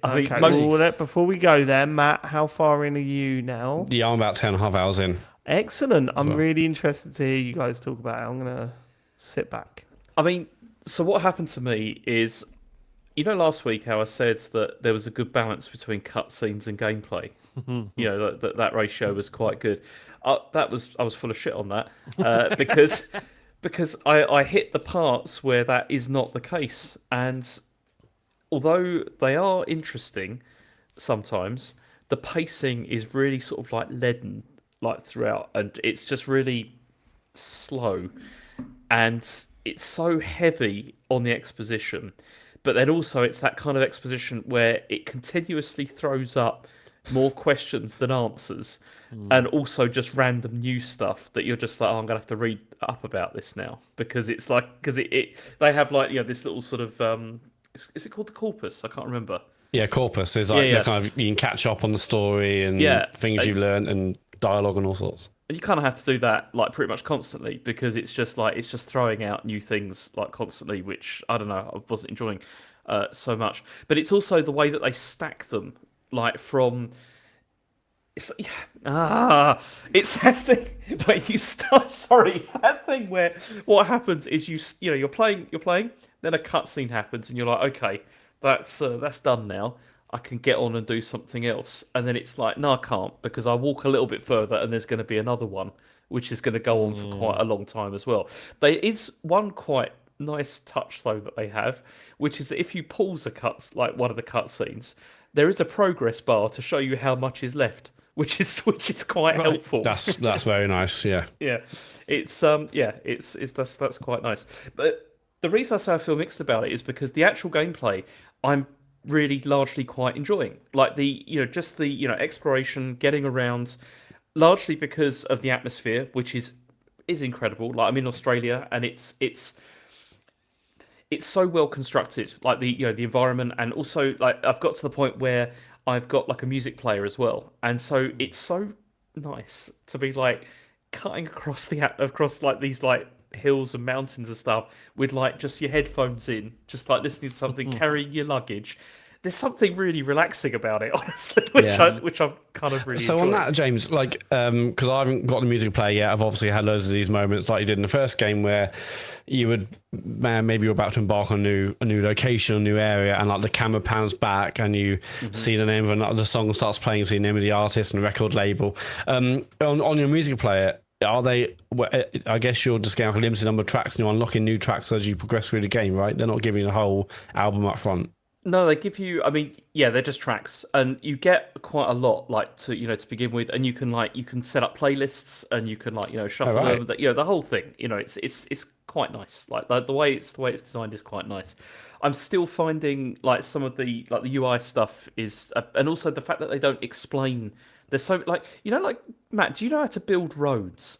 Because I still don't really know how to do. I mean, I know not yet. I mean, I assume that is well, you build either a post box or those things where you can fabricate stuff, and I assume it's in there. I don't know. I haven't gone that deep into that stuff yet. I've obviously built, things like the post boxes and things to stop you from timefall happening. Timefall? Yeah. So I built the charges, but I haven't built any roads or any bridges yet. It's nice seeing them in my world now, though. Like, I haven't seen any roads, but I've seen enough bridges. Now I'm on chapter 3 or episode 3. Yeah, and see, that's been one of the other things which I still think is genuinely cool with this, is because the fact that you see structures from other people, what other people they're sharing like resources, and everybody is like sharing stuff, which is really nice and really helpful. Like I was coming across a sorry, that's terrible. I should have muted that. I needed to get across a river, and went down to the river, and there was a what's it called, a ladder like across the river. Guess who laid that ladder down there? It was it's Capone. I was like, that's nice, and I gave him a like, because you can do that, for the stuff. It was. Have you been dropping loads of stuff yourself? Because I noticed today, I've said I had like 4,500 likes. I mean, I assume because I've dropped a couple of things in the world that other people are using, but you see anything in the world, whether it's the things I mentioned, charger, roads, bridges, like you see the person who did it and all down their total likes. I assume that's like everything they've ever laid in the game. Some people have got like hundreds of thousands or probably millions of likes at this point. So I thought that stuff was quite interesting in the first game. Whether it's I think the first one, it was obviously about connecting, and this one's like, should we have connected? And there's obviously a huge influence on like social media. I'm not sure what the message is on that in the second game yet, but I still find it interesting. It's not like, it's just nice, yeah. See, one of the things that I'm also quite interested in with the story is that the whole point with this is that you're expanding like out from, so basically, the story where it's like United States is over, and by the end of the first game, they've constructed like the UCA, which is the United Cities of America instead, and so the whole of America has been connected to the chiral network, and everything everything is getting better. And then the idea is then you find these portals which then take you to other continents and other places where you're going to expand the network out. And there's immediately this question of like, hang on, is this just the UCA expanding its territory? Is it trying to, colonialism? Control the world, as a political entity, is it expanding across into these other places, which is quite interesting. But then what I found particularly, I don't know, I'm sure this must be intentional, is because the whole point is that you're working instead for a private company. Like they make it very clear that it's like, no, this is not the UCA trying to expand. This is a private company which is trying to, you're helping the region. And it's just like, I'm looking at this and I'm just like, this is like the East India Company. It's this sort of thing. Just being private doesn't make it much better, really. Exactly. It's like, this is like like I'm fascinated to see whether they go down this route of looking at how private companies, have also, there are also state connections, and how this, impacts on populations and stuff. But I don't know if that's actually going to happen or not. But as soon as I saw that, I thought that's quite interesting if they're going to go down that route. But no, I'm still finding it interesting. It's just that I just wish that it was a bit. I always worry when you keep saying a game is interesting. Yeah. Because it always kind of feels like it's interesting, but you're not enthusiastic about it. Yeah, that's the only and thing that's that the worries truth. me. Because I don't feel enthusiastic about this yet. It's like I'm enjoying it when I play it, but then there is also these other sides of it where I'm just like, I just want to get through parts of this because I'm not really digging it. It's what parts specifically have you wanted to get through? I mean, apart from the cutscenes. That's the thing. It's just there's too much exposition. Like that's the problem with it. But it's not exposition which is actually giving me any usable information, which is what I find weird. Yeah, because this game seems to start for me like much more seamless, much more straight into the action than the first one did. Totally does. But then the first two chapters is very little cutscenes, and now start chapter 3, and I think we're in the same chapter, James. It's clear they're going to really. It feels like the game is starting now, so this is like the real start, and this is where the cutscenes are happening. But I mean, the cutscenes they're often speaking bollocks about loads of things you don't know what they mean, and like they're adding layers upon layers upon layers. But I also think there's like the core story is like, I mean, on face value, very, very simple. It's just add all this extra stuff on top if you really want to get involved in that. And you say like saying interesting doesn't mean much, or is like does it really mean you're enthusiastic? But I think this game is fascinating for like in every aspect. I mean, some other games I might ding them on, like the UI. There's so much I need to convey in like the UI, either when you're playing or in menus. I'm like, hey, I mean, I'm trying to remember like button combinations to get to certain things almost. But I think all the kind of, I mean, that for me like supports the whole vision. This bonkers, complicated, out there game that I'm happy with. I mean, yeah, the cutscenes are mad, but they look gorgeous, and I'm just kind of there almost like mouth open at some of the stuff I'm seeing, and I think the performance is really, really good. Obviously, they've got like genuine actors in there, so I think that probably makes a big difference. And yeah, like the character names are dumb. What they're kind of doing, or what they're talking about so seriously, and I also kind of like that. I don't know, it's dumb as hell, but it's enjoyable. Matt, have you met Dollman yet? Yeah, I met Dollman. Yeah. So Dollman, I mean, I tried to watch as few trailers as possible, but I think he was in the first trailer where it's like a stop motion doll is Dollman, and then there's other called Dollman. Okay, yeah, I shouldn't expect anything. Yeah, it's from the same person who had like the Dead Man. Is that the first time you've heard that? Yeah, I didn't realize it was called Dollman. Yeah, but yeah, it is weird and bonkers and stuff. But I'm here for the stupidity. But yeah, I mean, I don't mind that stuff, but if it turns out to coalesce into something interesting and impactful by the end, like. But I mean, at this point, it's just like a mad cat bunch of characters as part of the crew. Almost feels like it's a Marvel set of like this wacky people that have come together. I don't think a serious story is going to be told here, or moral reasons why this or that. I just think, hey, let's bang a doll in. We've got someone who does stuff with tar. We've got talking babies inside their little like capsule things. I think expecting a nice resolution to why there's a stop motion doll in this crew would be awesome, but I just can't see it. I probably give Kojima like way more slack than most, because I think there's other people try to do it. So I'm like, this is what's the point? This bollocks. But I'm kind of here for the bollocks. Like, I don't think you can be a Kojima fan and just think, yeah, it's brilliant and it's serious and it's the best. Like, bollocks is part of the charm for me. See, I'm fine with all that because I don't mind the bollocks. Bollocks is part of the charm is another excellent episode title. See, I don't mind the And a bollocks tattoo. either, but I do wish that there was just a bit more editing that was done to just Yeah. edit Okay, things down a bit. It's yes, we're in the same chapter now, James. So, what have you had like a 20-minute, half an hour cutscene? I mean, I'm still engaged enough to be like watching them, but I haven't had a terribly long one. I mean, there's but more that's now the starting thing. chapter 3 to really set up the story, because up to that point, I felt like it's just a prologue essentially. But that's the thing. They're not. You see, this is the thing. They're not 20-minute cutscenes. What they are is it's like a cutscene for like I don't know 4 or 5 minutes maybe, and then tiny bit of gameplay, like where you're like walking to somewhere, and then another one of about another 4 to 5 minutes or whatever like Right, that. okay. And when it's like it's cumulative. That's the thing, and that's why it gets a bit That's irritating.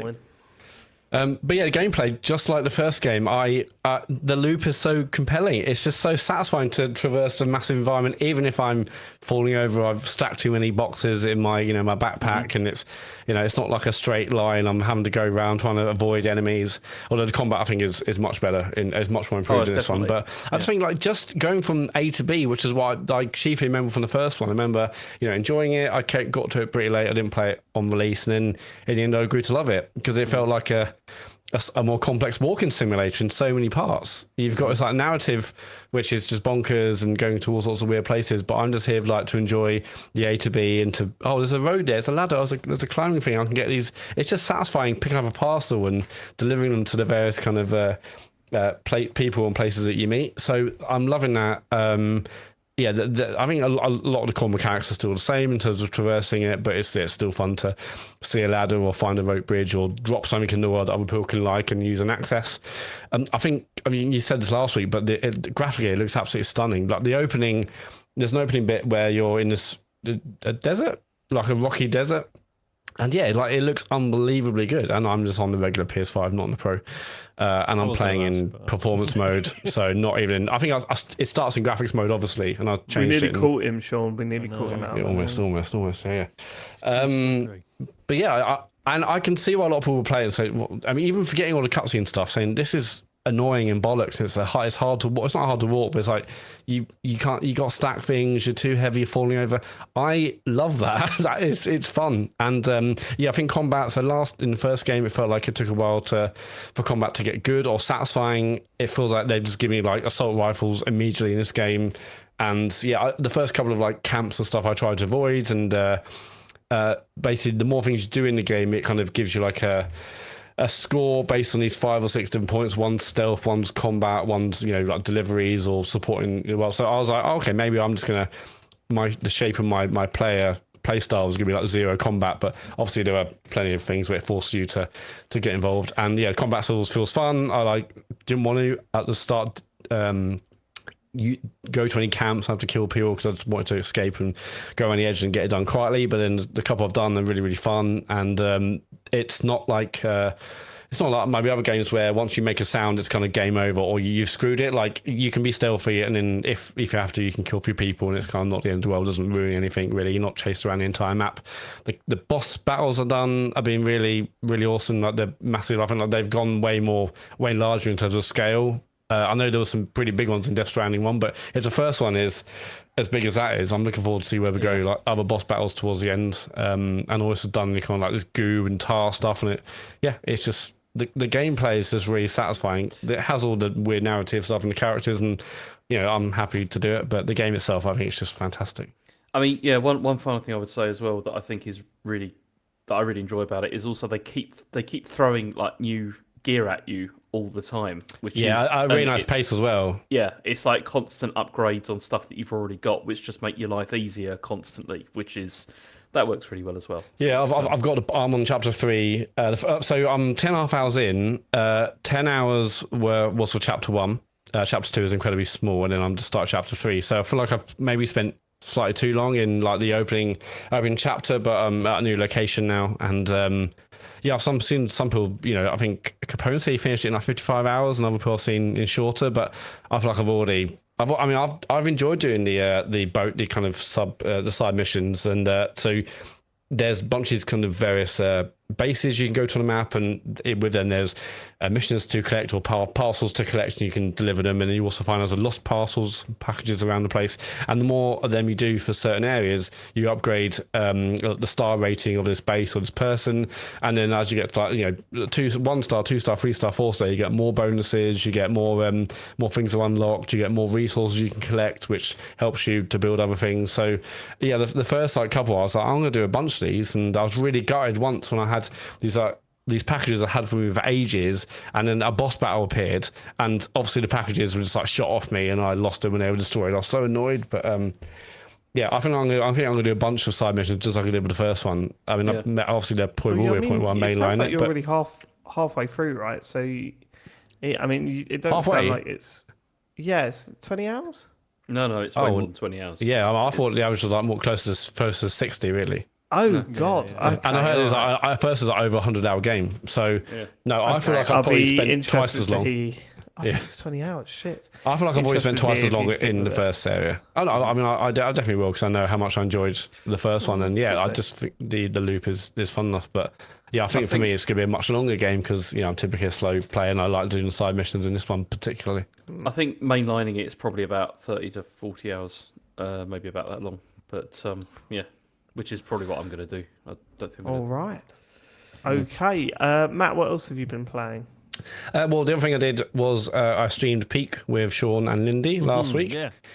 I mean, I've been excited about this game for a while, and I think I've posted on a WhatsApp group saying, this needs to come to console, which looked really, really fun. It then came out on PC, always out on PC, blew up, had 1 million players in the first week or so, and obviously, Sean, you spoke about this last week, and you and Lindy had already played, and he said, do you want to stream it? And I joined, and it was, it's exactly as fun as I'd hoped it would be. We did streams on YouTube, we put a clip on TikTok, etc. But a lot of things you mentioned last week about the way he uses voice. Proximity chat is just so that was half the humor, really, when one of us was trying to climb a vertical wall, and we got blown off. We got shot off the wall by geezers. And it's just funny hearing, I was saying, Lindy, where are you? And you hear a really muffled voice that's really, really far away. That is quite simple, but it's really, really effective. Sean also got shot off and down this kind of little little crevice. Oh, sorry. Well, whatever you said last week, crevice. Anyway, and again, that's just funny, seeing the body fly away and him oh, I'm over here. It's that is simple but effective. It's just it just really helps place the characters in the world, I think, doesn't it? Just having them all. Yeah. Because loads of games have had for years now. Sort of sound effects and stuff are reactive to the environment in loads of really clever ways. But usually voice chat is totally removed from that. I love that. Your friends are always just in your ears no matter what. Whereas sort of applying that sort of the physicality of the world to that stuff is just really, really funny. And also, if you're in a cavern, it's echoey and simple but effective. And do we do 3 peaks? Was it 3 we did on the stream? So it was the third one we failed. And they all seem quite varied in terms of style of environment. The second one with the huge trees that's quite open. Another one was quite felt a bit more claustrophobic. Brilliant. I want to play again, actually, Sean. So we should find a time to do it. But Peak, great. And I went on console, so our stock can all play. Basically, I think it'd be a great TCGS stream. But it's just great nonetheless. Anyway. Cool. And James, you got anything else on your list? Yeah, I've got one other game which I played because I've been playing another Code Recollection, which, the reason I've been playing this is because there's nothing else to play on Switch 2 at the moment, and this was something that was just backlog game. I bought it ages ago, but I'd never got around to playing it. And it's a collection of the DS and the Wii visual novel slash puzzle games by Sing, who no longer exist, which is a massive shame. And I remember playing the first one on the DS because it was very simple puzzling, a bit of sort of sort of story, all that kind of stuff. And but I never played the Wii version, and so I thought, I'll give this a go because it looks visually, I think it looks really nice. I think it's a really attractive looking game, and I played. So this is basically a collection, as I said, of these 2 games, and so I played through the first one. And it's not very good. It's the DS one, and it's quite simplistic. The puzzles are really boring. The environments aren't very interesting. Story is tedious and badly acted, and also it has this really weird thing where because it's fully voiced, and so the thing that's quite strange with the voice acting is you can have like Japanese voice or you can have English voice, but the English voice is clearly copying. Yeah, it's like basically a translation of the Japanese one, and okay, this is maybe ignorance, I'm not sure, but Here we go. Sounds like we get I cancelled. can answer it definitely is. Get your cancellations ready. So, as part of like, as I'm aware, this is maybe I'm wrong about this. As part of Japanese speech, you often have like a lot of like things which are sounds that you say rather than actual words. So you're like huh. Yeah, Right, that so sort of stuff. utterances rather than Rather than that, which we don't really do in English. Like we don't really have that as such. Whereas, so what they've done is they've done that, but in English, and it sounds really strange. Because it's like the character's walking around, and she'll just be suddenly start just going, and it's just like it's just odd. It comes across really odd, and it's kind of strange. But anyway, usually in localization, those utterances will be translated into words in English. Won't yes, they? Like, but they don't do that, and it's which is a bit it's just I don't know, it's a bit strange to begin with. But then so I played through the first game, finished it, and I was like, okay, well that was forgettable and not really very interesting. But then I immediately then went into the sequel, which came out the Wii. As I said, never played it. It never came out, I don't think, in America either. It came out in the UK and European Union and Japan, but not anywhere else. And I absolutely loved it. Absolutely loved it. And it's like it's set in a much more sort of open environment. It's a lakeside resort, and it's really beautifully rendered. There's a really interesting cast of people. It still has the puzzle stuff, but it's still much more of a visual novel. And what I mean by that is it's not the same at all, but it feels a little to me like Life is Strange. But if you take Life is Strange and remove all of the, there's no choices. There's no dialogue choices or anything like that at all. But it still has a similar kind of vibe. So it's just shit puzzles and awkward chat. No, because the chat in this is not awkward. Like in this one, okay. Yeah, the chat in this one is not awkward because this one is the sequel is much more well written, and as I said, it still has the puzzle stuff, but it has this brilliant prompt system as well, which prevents frustration for people like me who are more interested in story than being stopped by bullshit puzzles. And so it's like, and it does the thing where it gives you like layers of hints until eventually it just says, "Here's the answer." Like, this is how you solve this, and I'm like, that's fine. Fair enough. Yeah. Totally happy with that. It's just nice to chat with these people and see where the story is going to go. And it ended up like the story is really interesting and it's really touching as well because it's all about memory and it's all about loss and it's all about the importance of remembering people who are gone and that kind of thing. And it's just, I don't know, I just really enjoyed it. I had a really, really good time with it. And I was sad by the time it came to the end because I was like, I've enjoyed spending time with these people. And it's a massive shame that this studio was shut down because they went bankrupt, basically. Because they also did like Hotel Dusk and, a number of other games as well.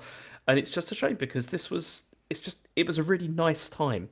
And but what kills me about it is that if anybody picks this up, I think you have to play through the first game before you can get to the second one. And that is going to kill a lot of people, I think, wanting to actually play this, because the first one is really dated and really not great, I don't think. And it's just the second one's so much better. And but I would still recommend.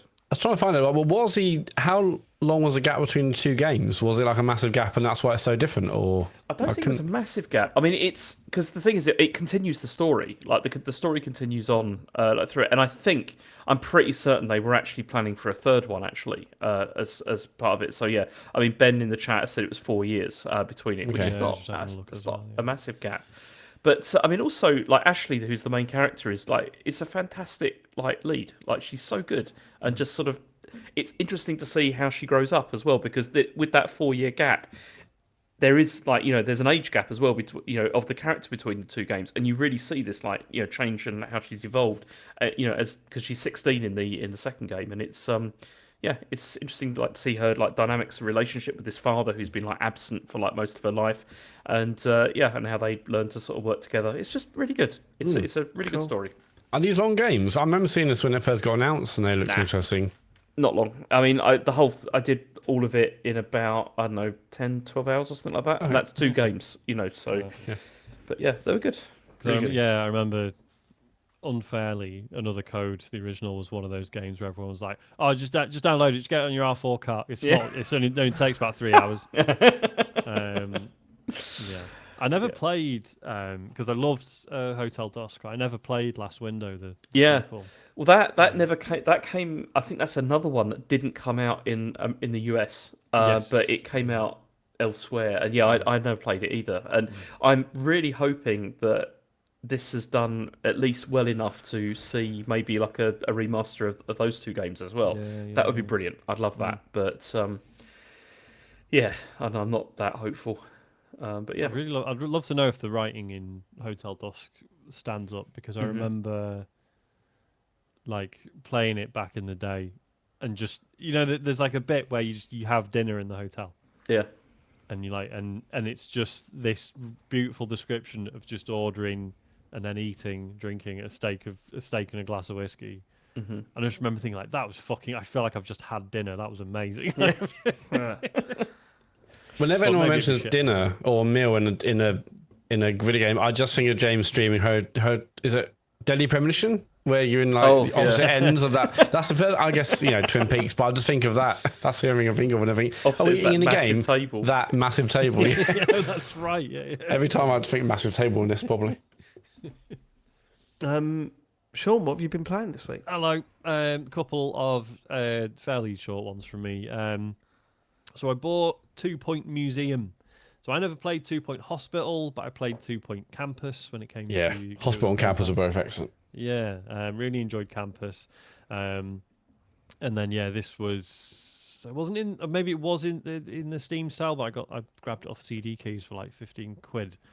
It's fucking great. Because those are on Game Pass. That's why I've been playing on console. But is this the most recent one, right? This is the most recent one, yeah. So I don't think this one is on Game Pass, is it? Okay. I think it was just Campus that was. Right. Hospital was at one point as well. But, Was it? Right.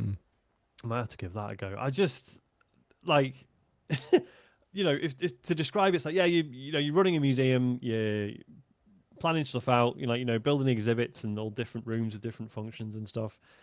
Sending your staff out on expeditions to get more stuff to exhibit in the museum, and just like any sort of good management sim, it's just things gradually become more and more complex, and you're just sort of trying to keep everything running basically, and sort of constantly improving what you're doing.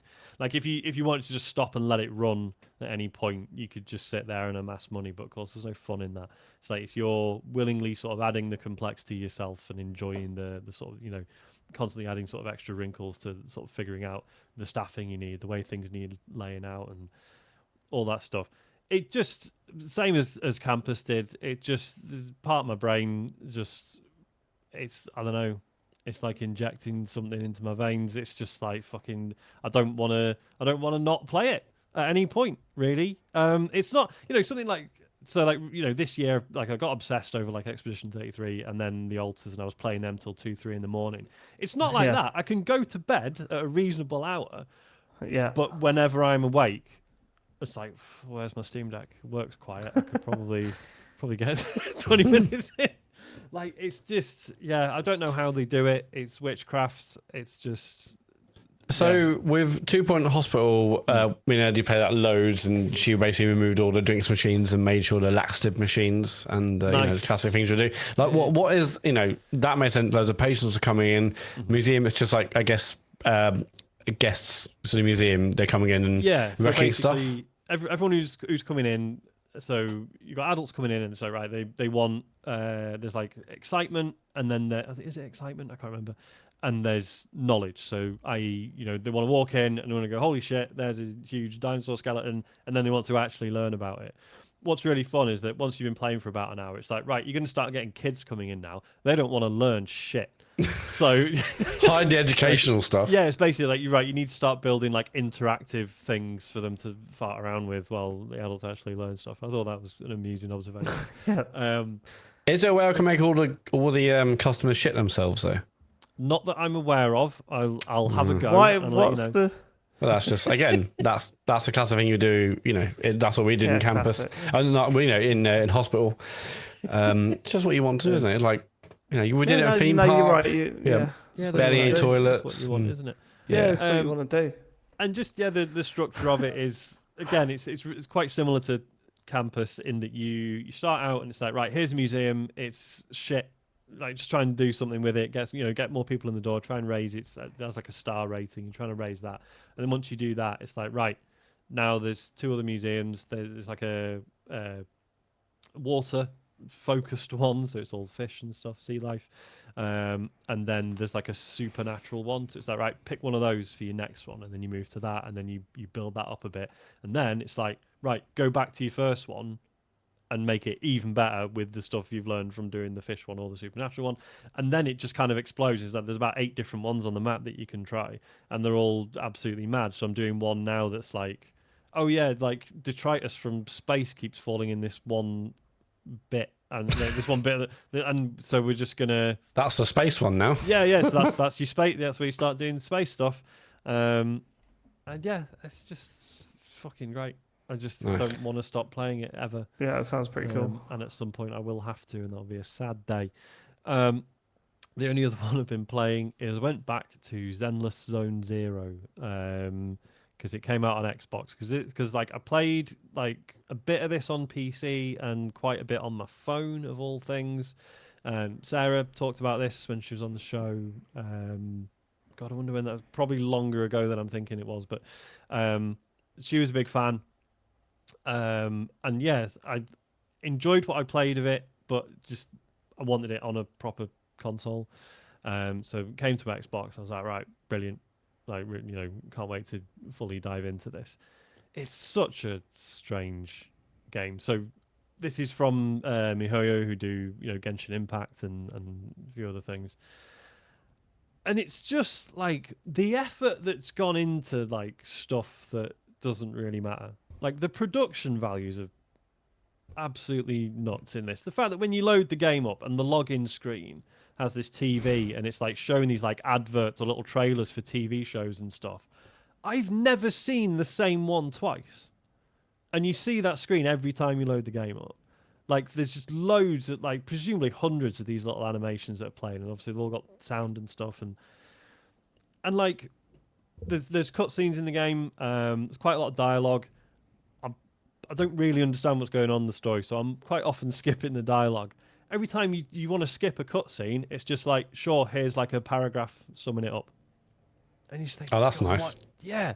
And you think, God, why isn't that in other games? Because it's fucking loads of work, I assume. Like, it must be absolutely nuts. Not with Microsoft Copilot. No, that's true. Yeah.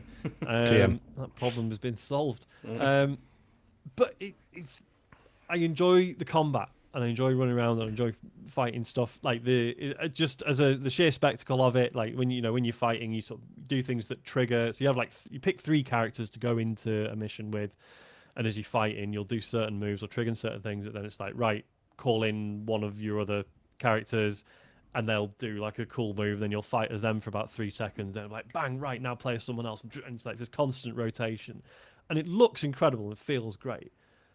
But I have had to come to terms with the fact that I haven't got a fucking clue how any of it works or what's going on or anything. I keep just playing more of it and thinking it'll click eventually at some point. There's about 10 different fucking currencies in it that I don't understand. There's ways to unlock new characters, which I've done, but I don't really understand how I did it. I don't think I've spent any real money on it. Is it gacha unlock for characters? It's big Genshin? gacha vibes, yeah. Interesting. And it's just, I would just love to just have a chat with someone who understands it all. There's like a weird lack of like, you play something like this and you think, well, YouTube will be full of like, hello, you're trying to play this for the first time. Let me explain it to you in English. It'll be about 2 hours long, but I'll do it if I think the game's worth it. But there's not really anything like that. There's like 10 things I wish I knew, or 10 things you should know. I hate those things as well because they're usually totally wrong. Yes, exactly. And it's like, no, I need someone to tell me how it works. Yeah. Not just like the finer points of combat. Like those fucking lists for blueprints piss me off so much because they led me down the wrong path. Yeah. Completely ruined the fucking game for me. Yeah. So I don't know. I think it's just something I'm going to have to admire from afar and be like, yeah, there's clearly like a ton of work has gone into this. It's like beautiful to look at, but I just do not understand any of it. I'm getting better at going no, not for me. Yeah. I'm getting better at that. It's an age like thing, I think, isn't it? 5-10 years ago, because you're heading towards your impending doom. 5 years ago, I would have been like, no. You know what? I'm gonna fucking play Death Stranding 2. Fuck it. And David, you can't play Death Stranding 2. No, I don't want to play it. But also, there's loads of spider stuff in it as well. Oh, is it really? Death Stranding 2? Yeah, there's like these particular spidery creatures that chase you in woods. I am getting better at that stuff. I think. Yeah, well, I've had to in the house I've had to smash the shit out of a load of spiders around the house. Like there was a comical moment the other day where there was a massive spider in Harry's room, and every time I turned my back, it ran past my room, and he's going, "It's stairs behind you! It's stairs behind you!" You're getting spiders in your house already. It's a bit early in the year, isn't it? Yeah, I thought that. Usually like late summers when they start. Yeah, which worries me about the autumn, the worst time of the year. Yeah. Okay. Is that what you've got? That's it for me. I've got some I was gonna like buy loads of stuff in the Steam sale and talk about 5 different games, but then I just spent all week on 2 Point Museum. So there you go. Yeah, I've got a few games that I will briefly touch on because I've already spoken about them before. Rematch, still playing that pretty much every night with my friends. It's not got tiresome yet, but I think it's round the corner. Who knows? It'd be interesting to see what happens when Helldivers comes out and see if most of my friends move over to that rather than stick with Rematch. But I'm still having a lot of fun with that game. We feel like we're getting better at it, and that is an important thing in a game like this. So still playing that. I made the stupid decision of booting up Kingdom Come Deliverance 2 this weekend, and it was mainly because stupid or awesome decision. Stupid because Tony Hawk's is out there's no way I'm going to finish Kingdom Come Deliverance 2, and Tony Hawk is out on Friday. So I'm so excited for Tony Hawk's Pro Skater 3 and 4, and then you got Donkey Kong next week. It was the worst time to boot it up because I turned it on, and within 30 seconds I was going, I just want to spend my life on this now.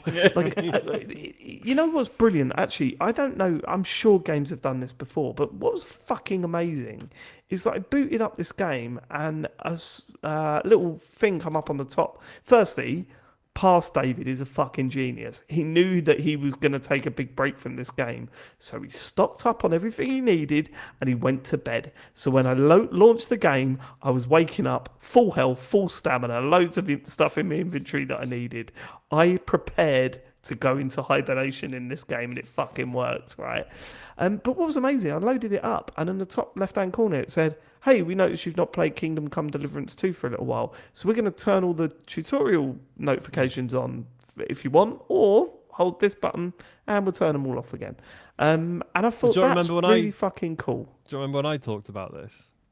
No? I know, yeah, so the same thing happened to me, and I was like, that's brilliant, that's really smart. I would actually like to see the tutorials again. Press the yes button and the game crashed. Oh, right. Yeah, that didn't happen to me.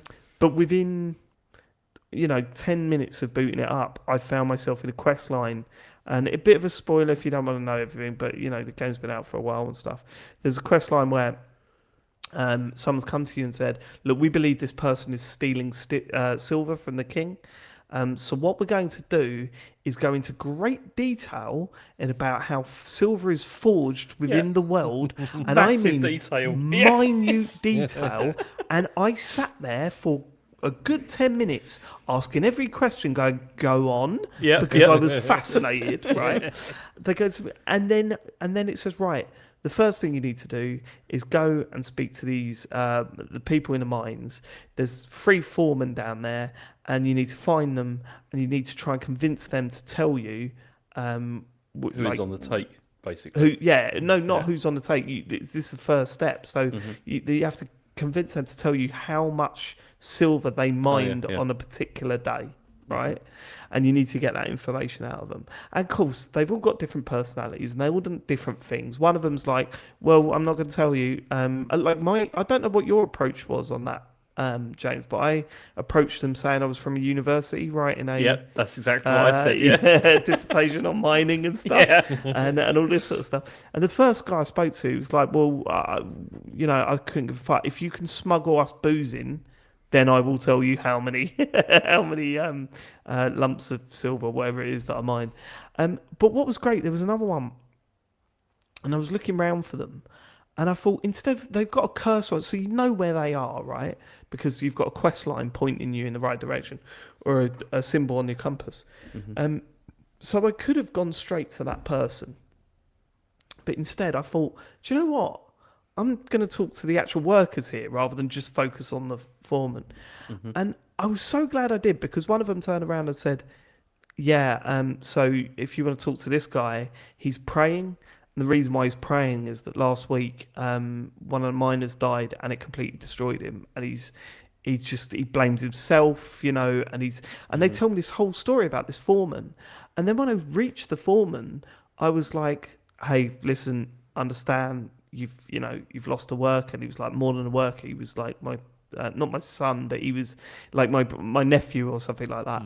And it's absolutely destroyed. And I was able to approach him and talk to him about why he was praying before the conversation went. That wouldn't have happened had I not at that point thought, I just could talk to some of the miners along this. If I had followed the path, I wouldn't have had that information to get in with this character. I prayed with him and then turned around and said, how much silver did you mine on this day? But like, that's what I love about Kingdom Come Deliverance. It rewards curiosity. It rewards you going, I'm not just going to talk to this character and this character. I'm going to build up a story here, and then that's going to play into the main quest. Fucking brilliant. Like, absolutely fucking brilliant. Like, I love it. I love it so much. It's such a good game. And launching it this weekend reminded me, shit, this is up there.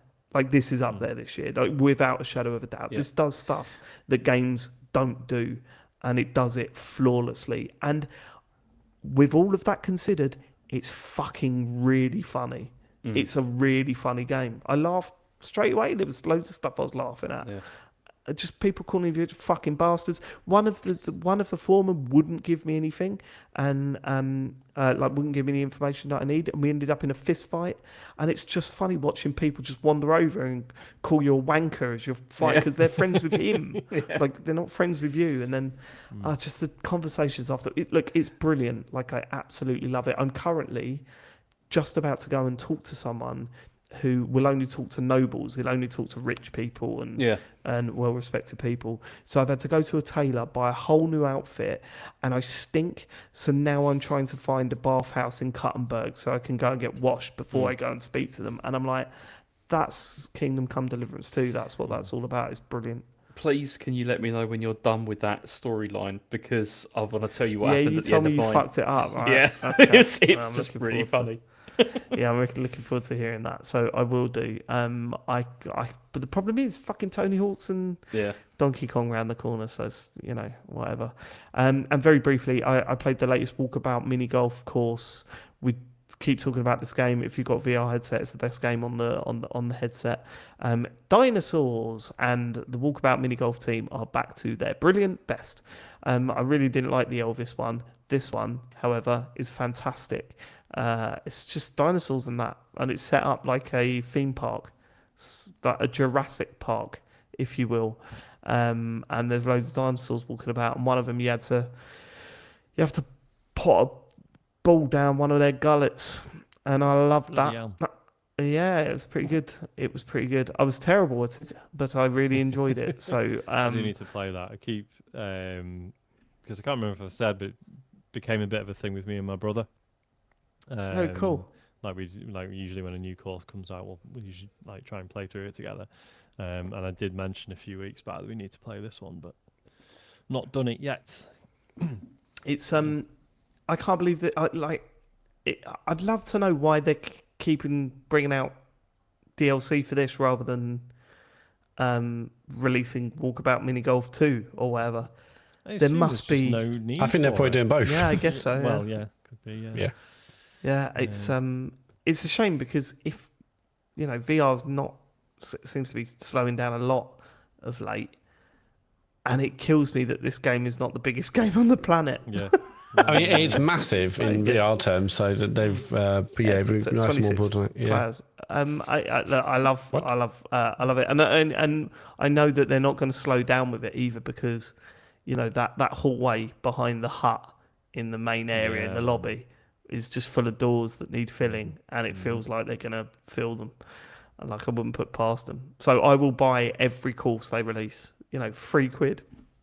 That's unbelievable. Isn't it? It's the fact that they keep bringing them out. They're mostly brilliant, and they could have raised the price if they wanted to, and they haven't. And I think that is really admirable. Although if they're listening, don't raise the price, mate. I'm done. I'm out if you do. Yeah, and the fact that you don't even need to own it to play it, as long as you're playing with someone that owns it. That's right. Yeah. You don't get the DLC Lost Balls or anything like that, or the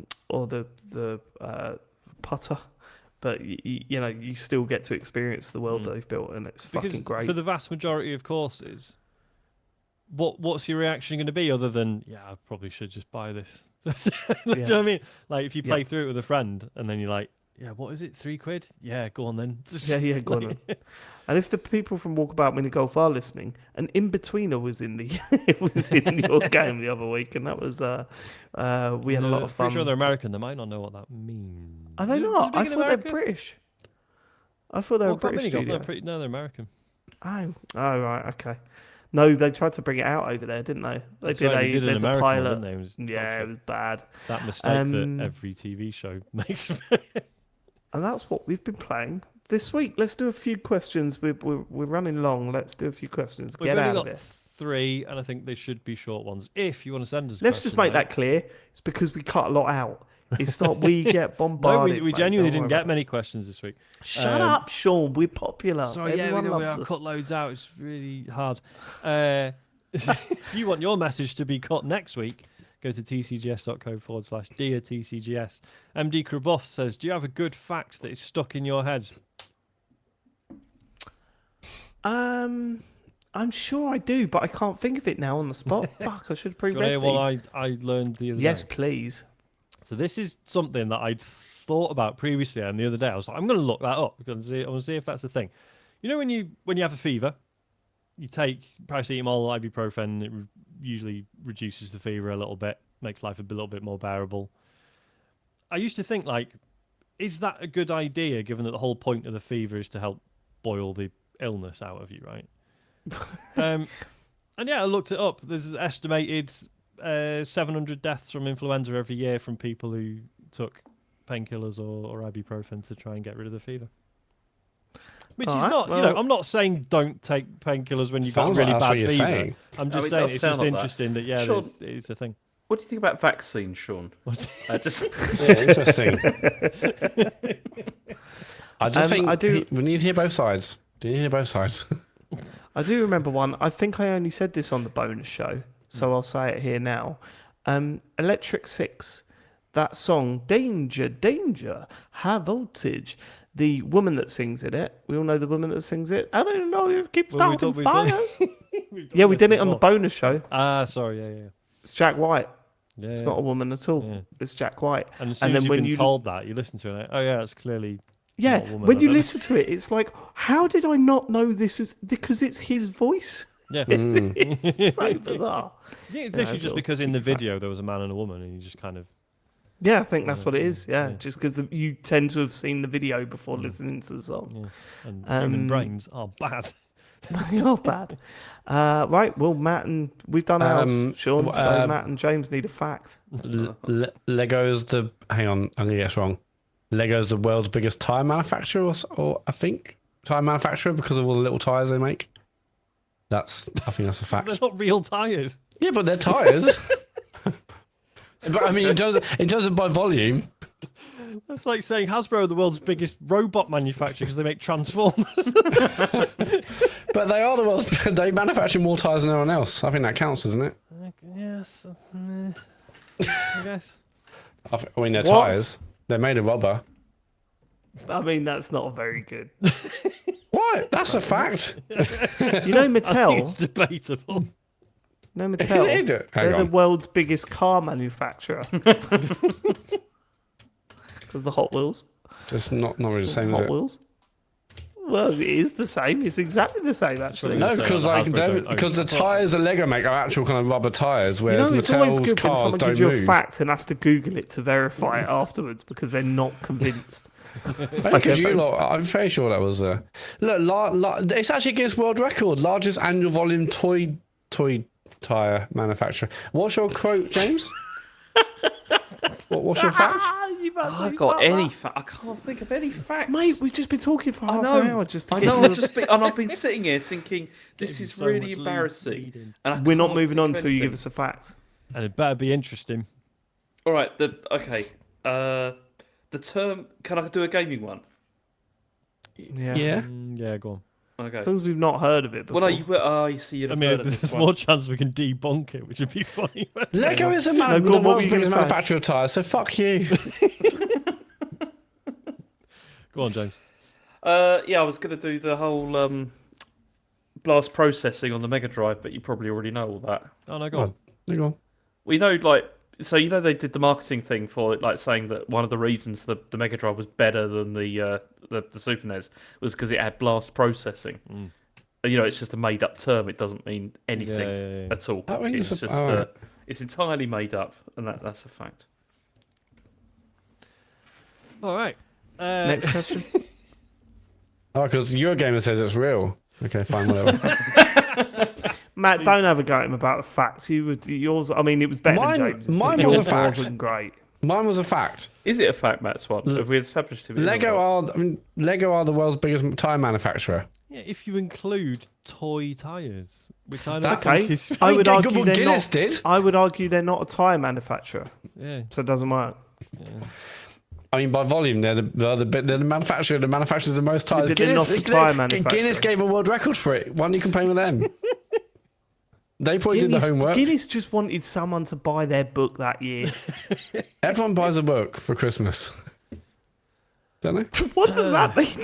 I used to get them. People used to get like Everyone buys the annuals. book for Annuals for Christmas. Christmas. Didn't we all get annuals for Christmas? Well, No, I've never let's had move a- on. Fuck Oh, we it. did Well, not. I used to get annuals, but I never had a Guinness Book Let's of be World Oh, that's top. What What top annual crop. did you get? I'd have been really disappointed if I'd got a Guinness World Record. It was, Well, hold on. That was what we did every year. There's a big question here that we need answered. Are you Dandy or Beano? Beano, There's only one 100%. right Either. answer. Beano, I was never Beano. into either. Oh, of course I you never weren't, did Sean. either, but I guess Beano was. I mean, I a actually, secret third other thing. I'm definitely Beano because, as I mentioned last week, I was part of Dennis and Mayor's fan club. Yeah, that's right. Yes. So, Beano, I guess. James? Yeah, the Beano. 100% the Beano. Fuck, I'm surrounded by Beano people, except for Sean, who the Blibble actually was what I went. It ran for Actually, two we used to issues. get Oink. Do you know why Oink is significant? Go on. No, Charlie Brooker used to write for it. He must have only been about 17 at the time. He used to do comics for it. No one Let's- remembers the Eagle. No. Nope. Okay. No, was that from the? Is it in the 60s? No, it's not that old.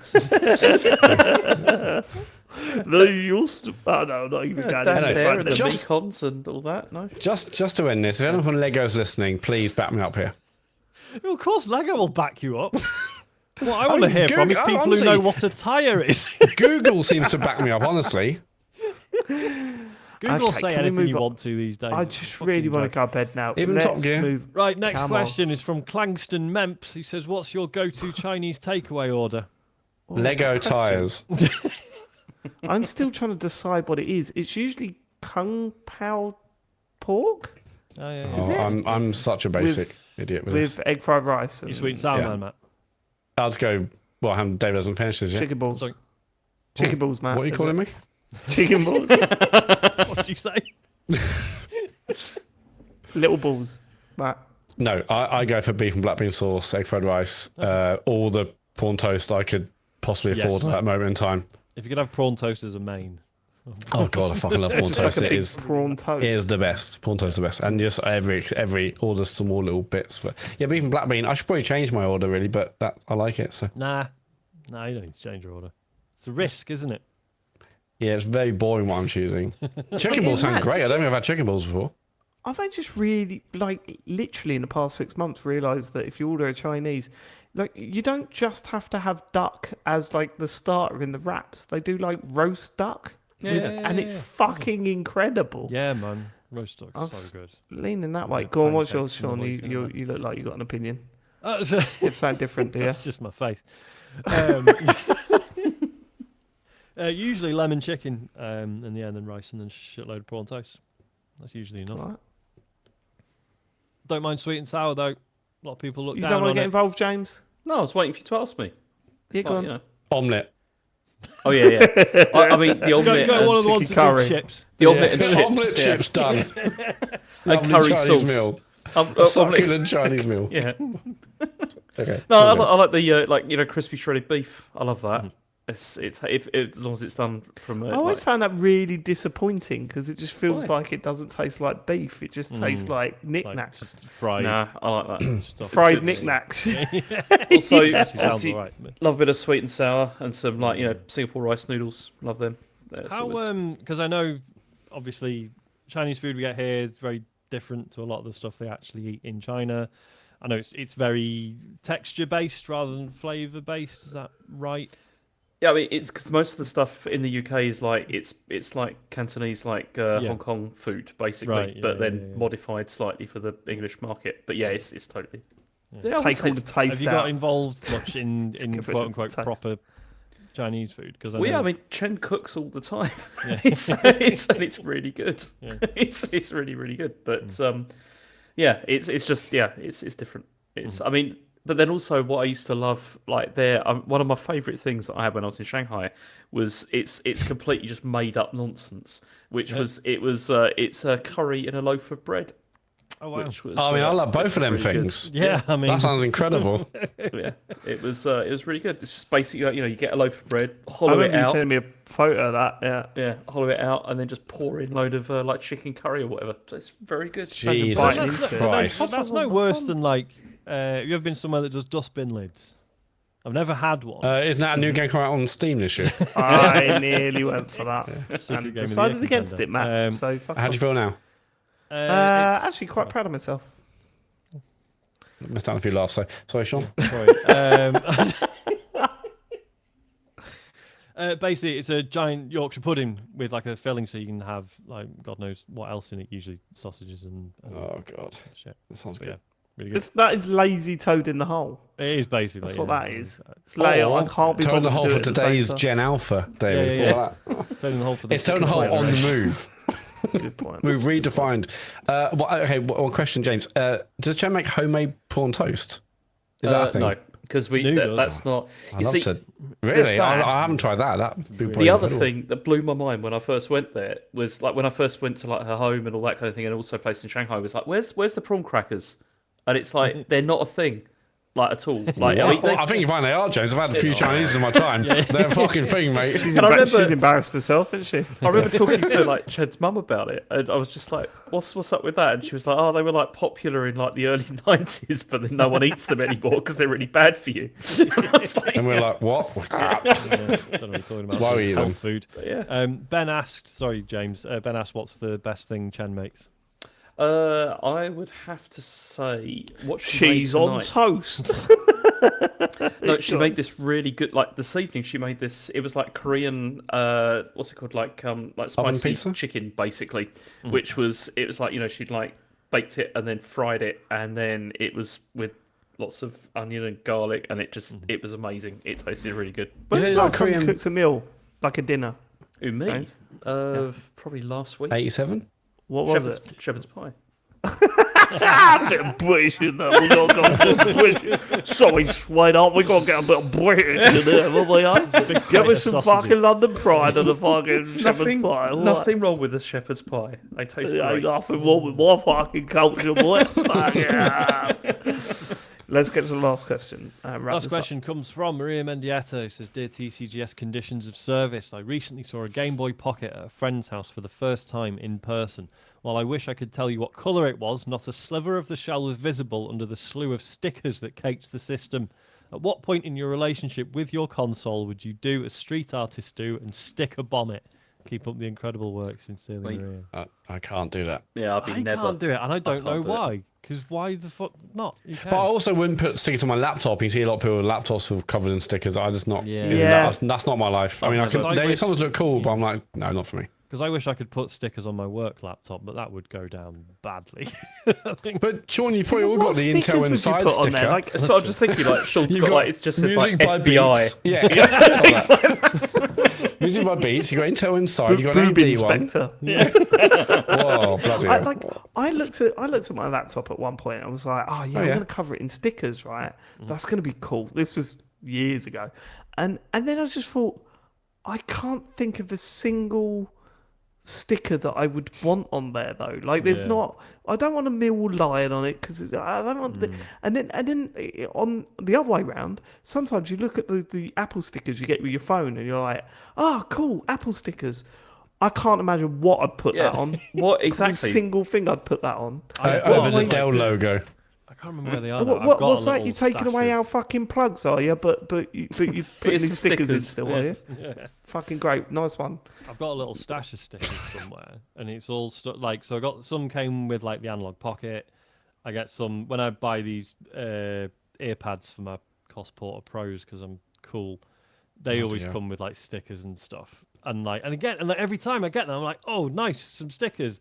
And then where am I going to put them? Don't know. Fridge? Nowhere. Yeah, could you? Put Fridge is an alternative. I just never. So you never wouldn't go anywhere. You wouldn't like put like a like a poo emoji or something like that on your laptop. Yeah, I'd be all right. I'll go there then. Yeah, great. That'd go down well, I think. Well, that's wound down. Are we done with this show? Yes, we are. Yes. Socials. In every sense, yeah. We stream this show live on Twitch every Monday night. Twitch.tv/TCGSCo. Probably no streams this week, but don't worry about it. Follow the channel. I'm thinking I might. Yeah. I'm thinking I might. No streams this week. No, Joe's like, I'm thinking of. I was thinking about playing Blood Bowl again, but yeah. But after that well. display, we can go fuck ourselves. You say you're thinking about it, James. That's a great start. Can we have a confirmation? All right, I'm playing Blood Bowl on Friday. That's happening. Playing Blood Bowl. It's a Blood Bowl boss. Okay, so we stream live every Monday night on Twitch, but also you can watch James play Bloodborne on Friday night from 9 p.m. If you miss our streams live, you can go to YouTube, search TCGS, and you can see all the VODs there, including Peak and other streams. TCGS.co is the way to go. Links to our Strava Club, our Just Giving page for the special effect charity fund one we're doing in September. Discord. Of course, we love that place. Our Blue Sky accounts, Patreon store, it's all on there. TCGS.co. Cool. Thank you so much for living it. We'll be back next week with some more video game chit chat. We hope you have a lovely time and you're all right. Goodbye, everyone. Yep. I also think that. Bye. Yeah, goodbye. I think that as well, but more. Don't jump on my sentiment, you fuck. Goodbye. Goodbye. Bye.